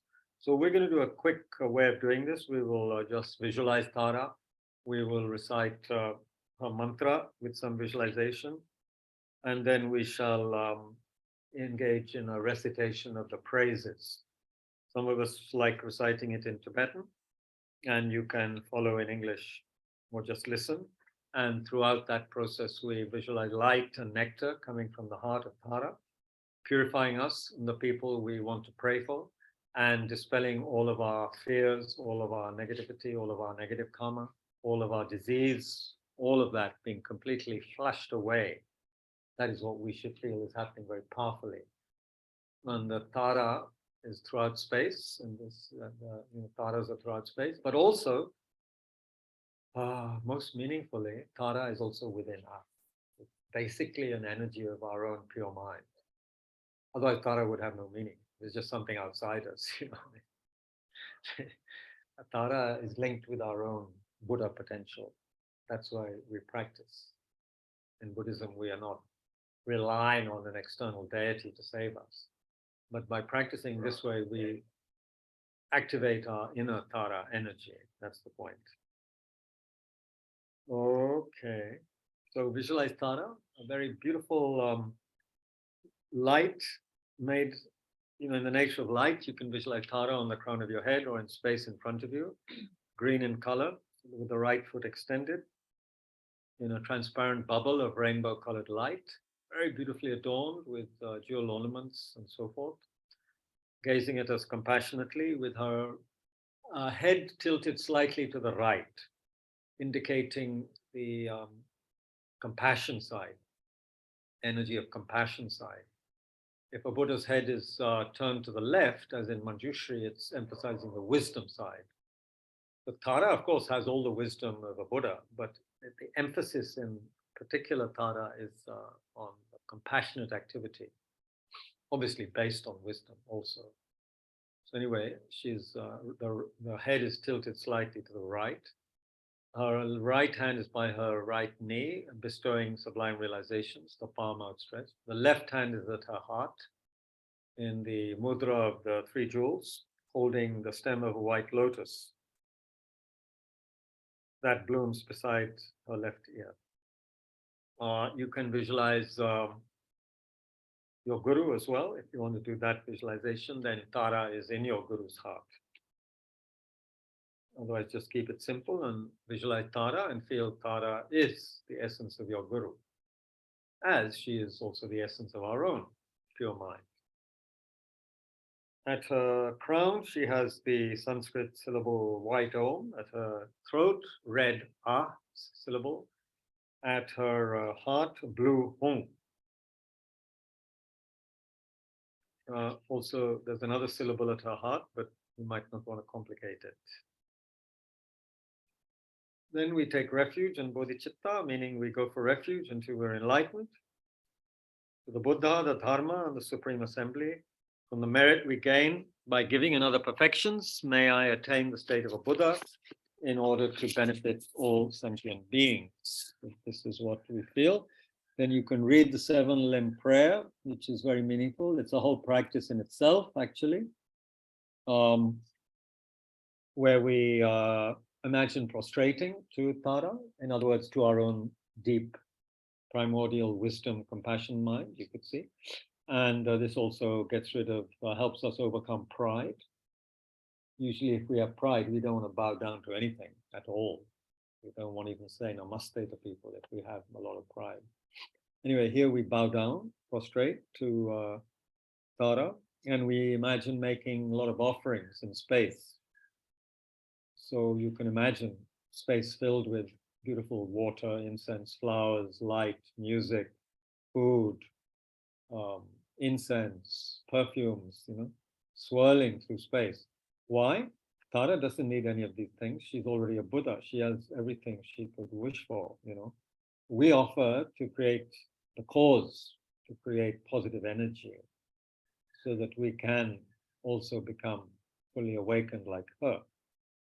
So we imagine space filled with offerings, then we rejoice, we confess, in a short form, all of the stupid things we've done, which create problems for ourselves and others. And not just problems, but we may even have killed people, killed animals, killed insects, and heavens knows we've done everything in past lives, according to our teachers. We have done every imaginable horrible act in past lives, with our body, our speech, and mentally.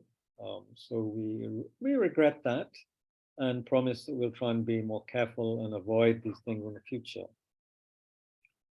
Then we rejoice in our positive action. This is very important. We must rejoice in the good things we've done and really think how wonderful it is, and in order to inspire ourselves and increase the positive energy. So think of some good things you've done, even there may be even very small things, and really rejoice how wonderful it is, how wonderful it is.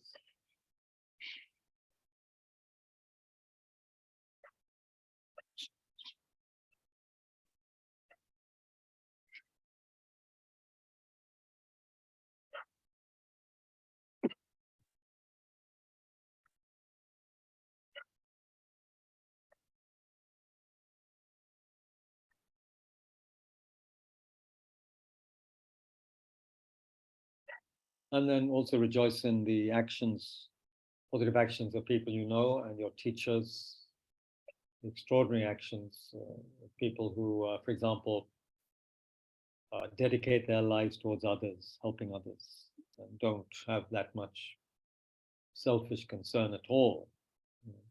Just completely devoting themselves to others. How wonderful it is. Think how wonderful it is. Don't feel ashamed or envious or jealous of them. Just rejoice. Think how wonderful it is.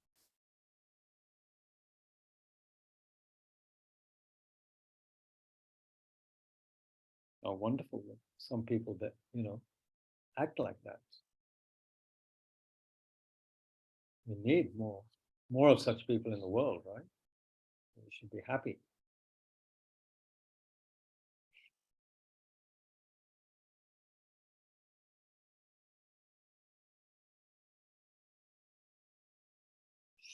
Then, in order to create the cause to have teachings and teachers in the future, we pray that their teachers remain until the end of samsara. In other words, until the end of all suffering. May the teachers always remain, and not just remain, may they teach, turn the wheel of dharma.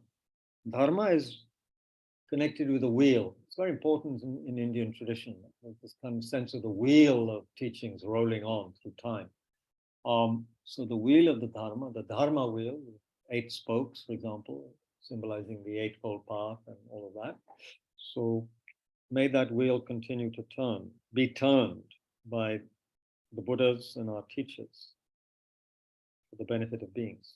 And then we dedicate everything to full enlightenment, great enlightenment. So then we can have a simple visualization of a lot of light coming from Tara's white Om at her crown, the red A at her throat, and the blue Hung at her heart. You can imagine in a simple way, one at a time, that light coming into your own crown, your own forehead, your own throat, your own heart.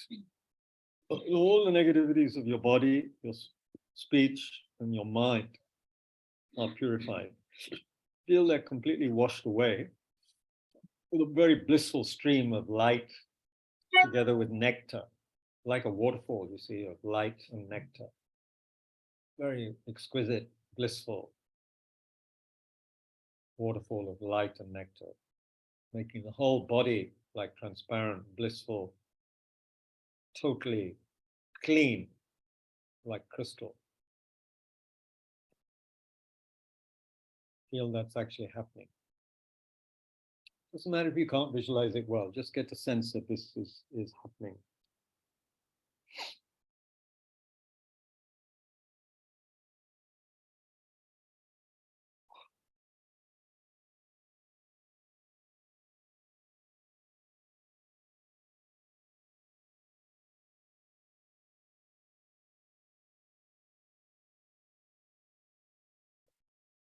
Yeah, and continue to reflect on this as we recite the mantra of Tara out loud 21 times, and then softly or silently intone it within our hearts for some time. Keep up this visualization. The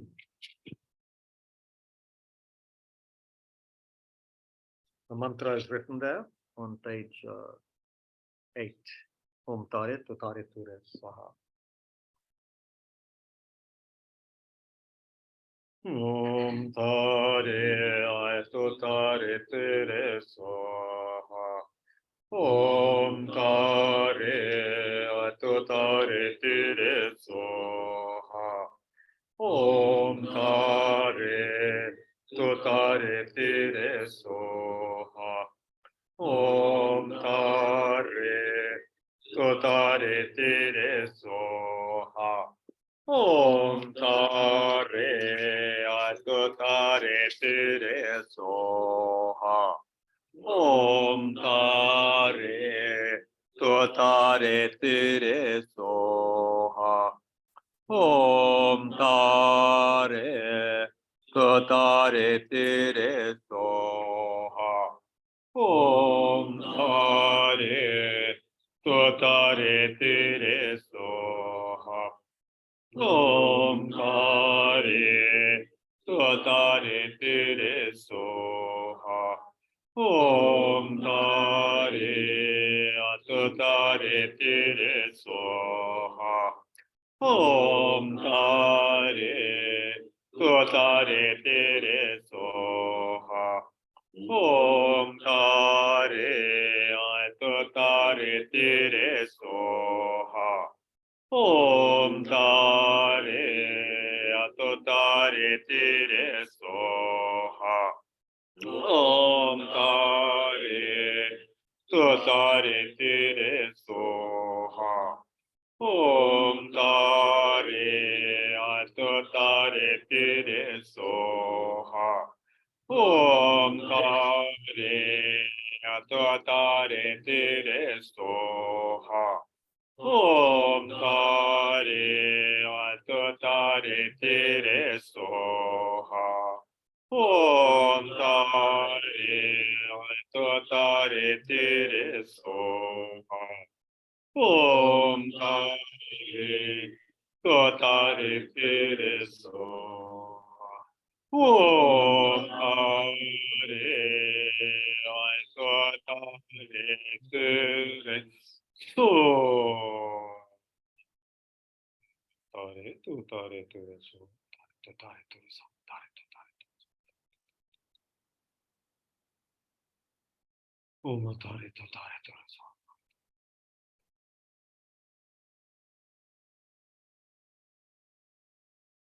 Om tare.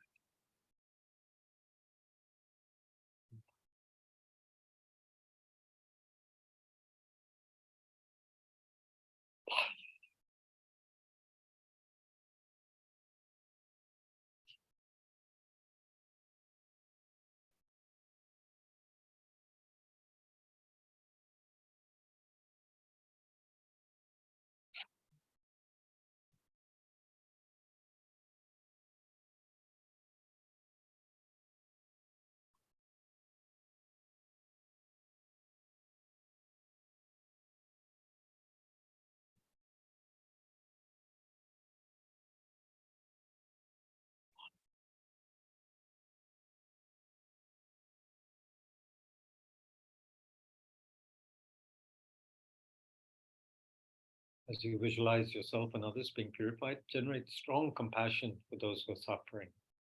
Really strong compassion. How wonderful if they could be free of the suffering and have every happiness.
Tare tu tare tere soha. And now we'll recite the praises. We'll go through it 3 times.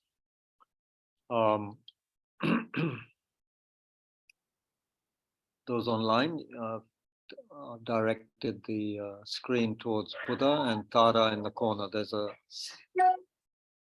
a Tara statue there under Lama Yeshe's picture. Does everyone have a text? People at the back, do you have your? You don't have? Does anybody know where the texts are kept in the upper portion? Don't have any of our regular. Do you know where they are? Would you? Thanks.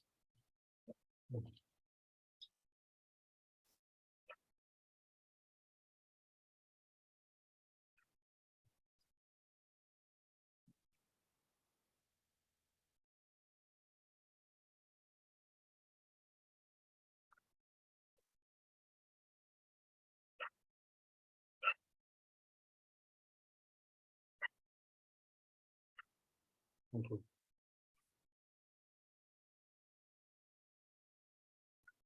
So you can, of course, some people like to prostrate while one is reciting. So there's space if anyone wants to do prostration.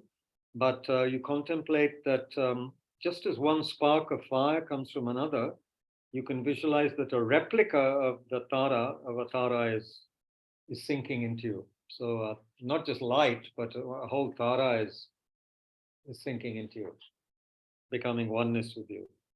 Anyway, and you can also imagine this is happening to beings around you, people you are praying for, people you want to dedicate for, people who are sick or dying or just died, whatever.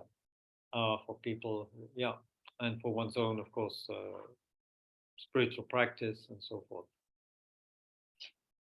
So we'll recite the invocation and the prostration in English, and then especially Ajirji and I will recite the praises in Tibetan, starting with the prostration in Tibetan also, and the rest of you can follow the English or just meditate, visualize, but also looking at the verse and the meaning occasionally might be useful. Okay. So first we invoke Tara, and we invoke her from the Potala, which is connected with the Buddha of Compassion, Avalokiteshvara. Potala is, of course, in Lhasa also, where the Dalai Lama Ji used to live. And so we're invoking her from there, in the sense, so there's that sense that she is deeply connected with the Buddha of Compassion also, because she arose from his tears. And she is crowned with Amitabha, who is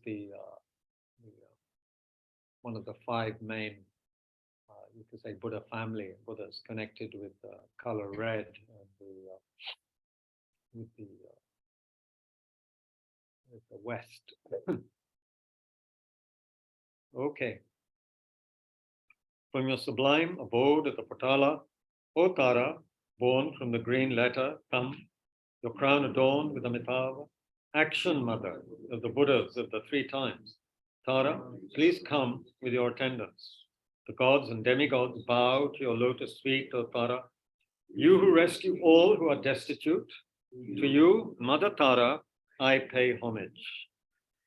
La minche pengi shaki pemola de pomba con le doze ma doma yum la jazz lo la minche pengi shaki pemola de pomba con le doze ma doma yum la jazz lo la minche pengi shaki pemola de pomba con le doze ma doma yum la jazz lo.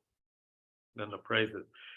Om Jetsoma Pamatomala Jakselo Yode Domanima Pama Jenika Jelodam Jeten Jaki Kesate Walenijum Jode Deda Kinte Kamajani Tepejama Kamato Bazopanam Ki Raptuchewe Arabara Jode Niki Pemetani Nubrakema Jimbazo Tekadaje Was Zopa Rinpoche Chale de jinje benso to taye nombra ke wache ma malu paro chipa.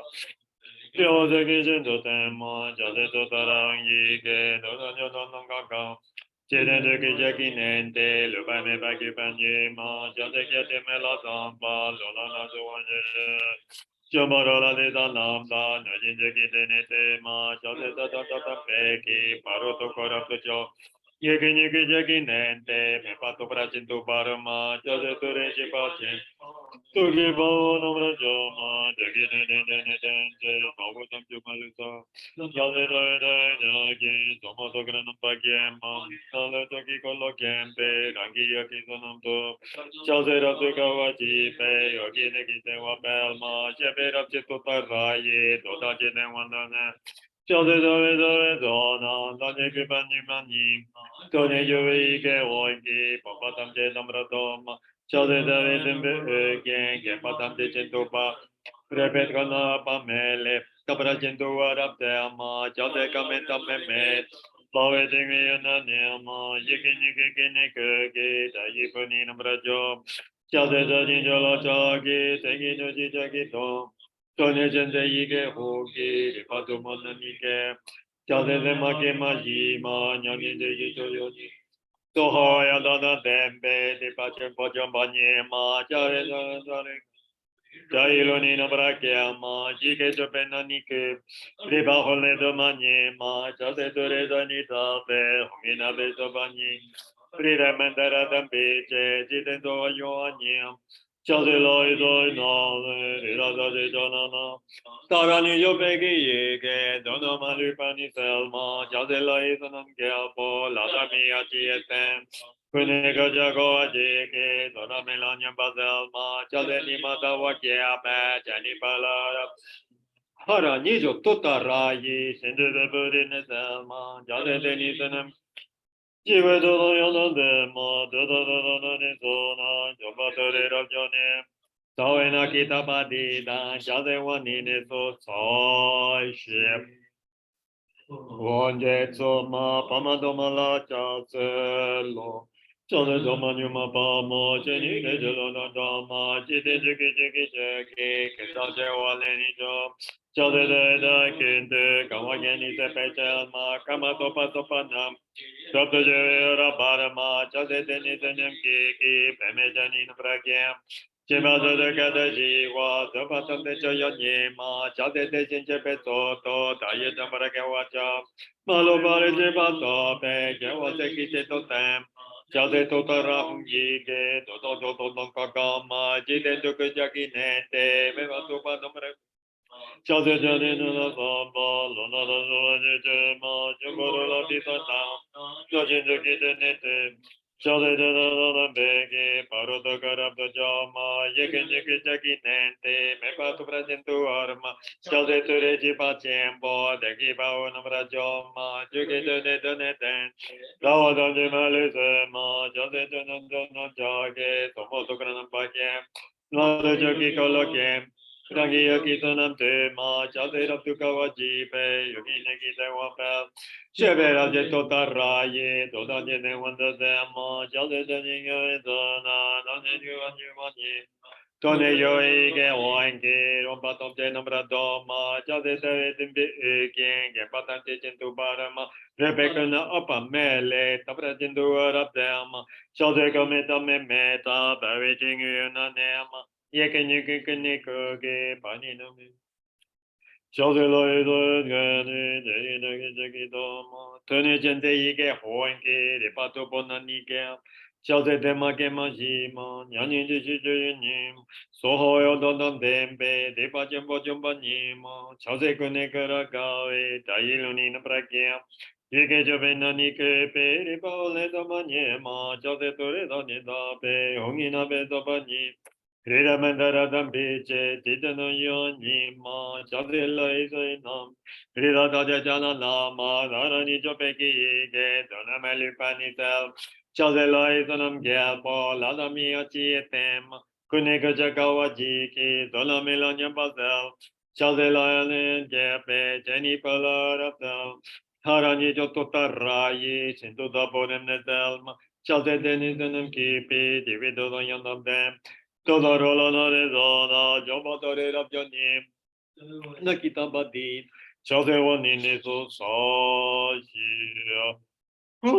Jetsuma pamado mala chase, lo chase to manuma pama, jeni keje lonada, jeni keje keje, kesa je waleni jama, jase de kinte, kawakeni sepeja.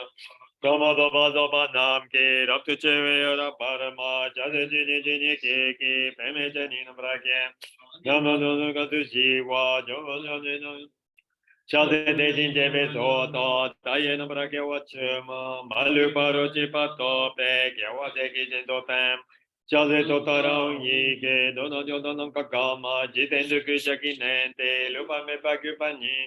Jose Gade Melo Zamba, Lala Wajete, Ma Jabara Lani Salam, La Nedi Nete, Jose Rade Jada Pegi, Paroto Korabdo Joma, Yekin Yukijaki Nente, Lava Me Pakipan, Jose Dureji Pachempo, the Kipa Onabra Joma, Jukite Netente, Dawadan Jemalis, Jose Gade Jagi, Somotokranam Peki.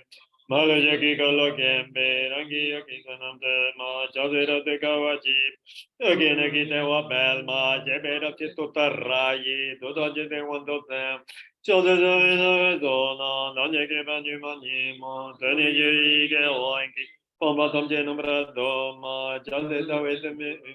Kembatam Tichintu Parama, Repetana Pamele, Tamrajindu Arabdama, Tadena Memet, Boeting Nema, Yekinik, Dai Ponina Brajo, Chaldene Jage, Dono.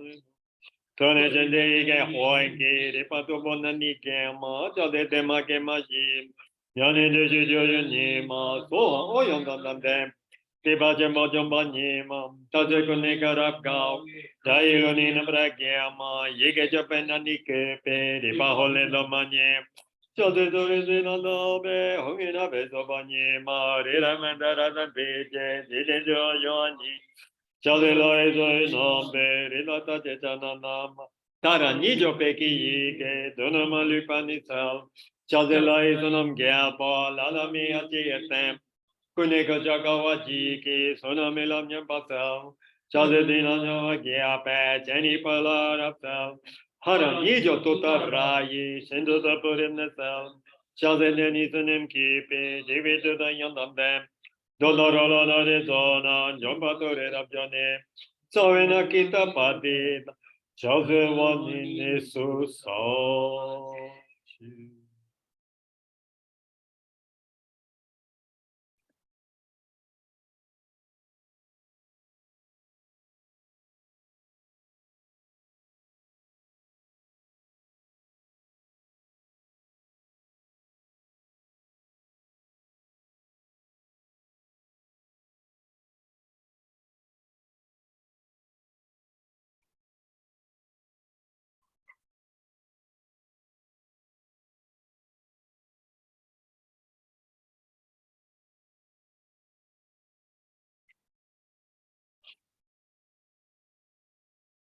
Then over the page, there's a abbreviated version, which has the essence of the whole practice in 5 lines. Om, I prostrate to the goddess, foe destroyer, liberating Lady Tara. Homage to Tare, savioress, heroine, with Tutare, dispelling all fears, granting all benefits with Ture, to her with the sound Swaha, I bow. And then the dedication of this practice on page 8, where we have the mantra. So by this practice, may I quickly become Guru Aryatara, myself, and lead each and every sentient being into her enlightened realm due to these merits. So you see, we're doing this practice not just to, feel good or something, but so that we ourselves become just like Tara, an enlightened being, and then can lead other beings to enlightenment. May I receive, and for that we have to generate the great compassion bodhicitta. May I receive the bodhicitta that has not yet been received, and may the bodhicitta that has been received be increased. So bodhicitta is this remarkable, extraordinary mind wishing to attain the state of a Buddha, solely in order to benefit all sentient beings and lead each of them also to the state of a Buddha, through guiding them and so forth.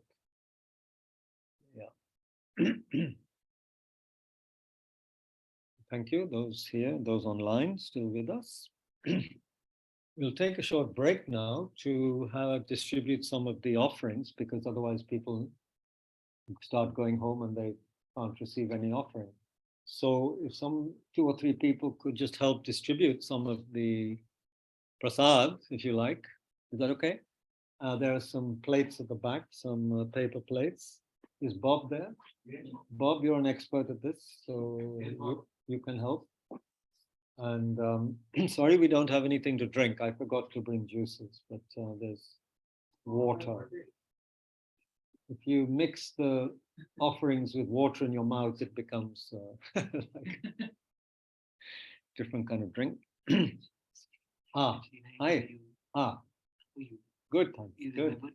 Yeah, of course I do. Of course I do. How are you doing? I'm good.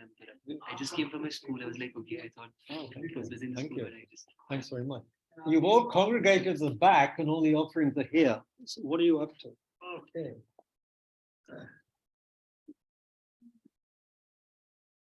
Ajit. take them to the back and then just put them in the legs at the back and then that's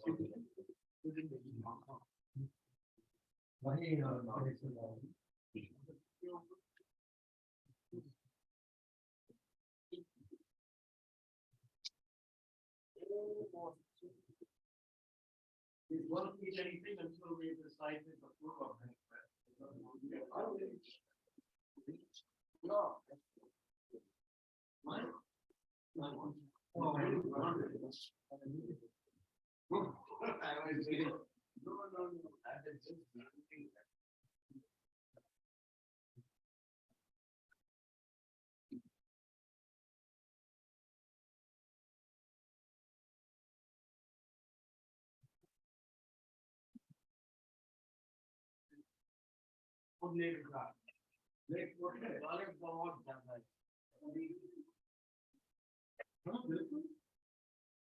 They won't definitely all of it, but bits.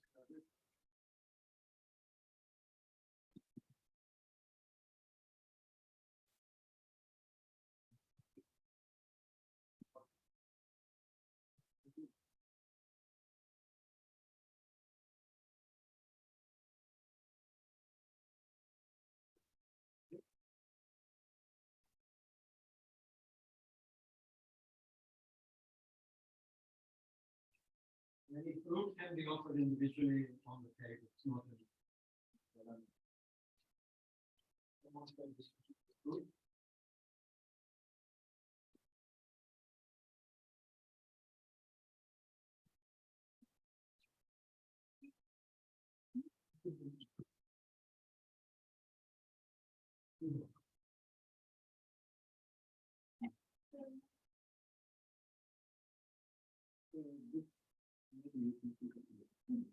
That one.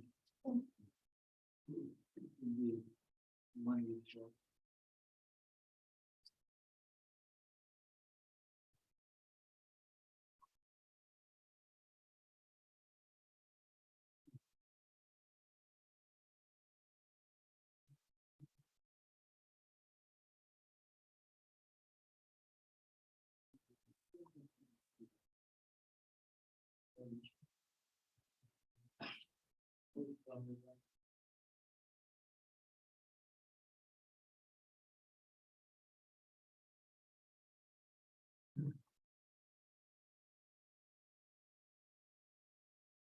Yeah.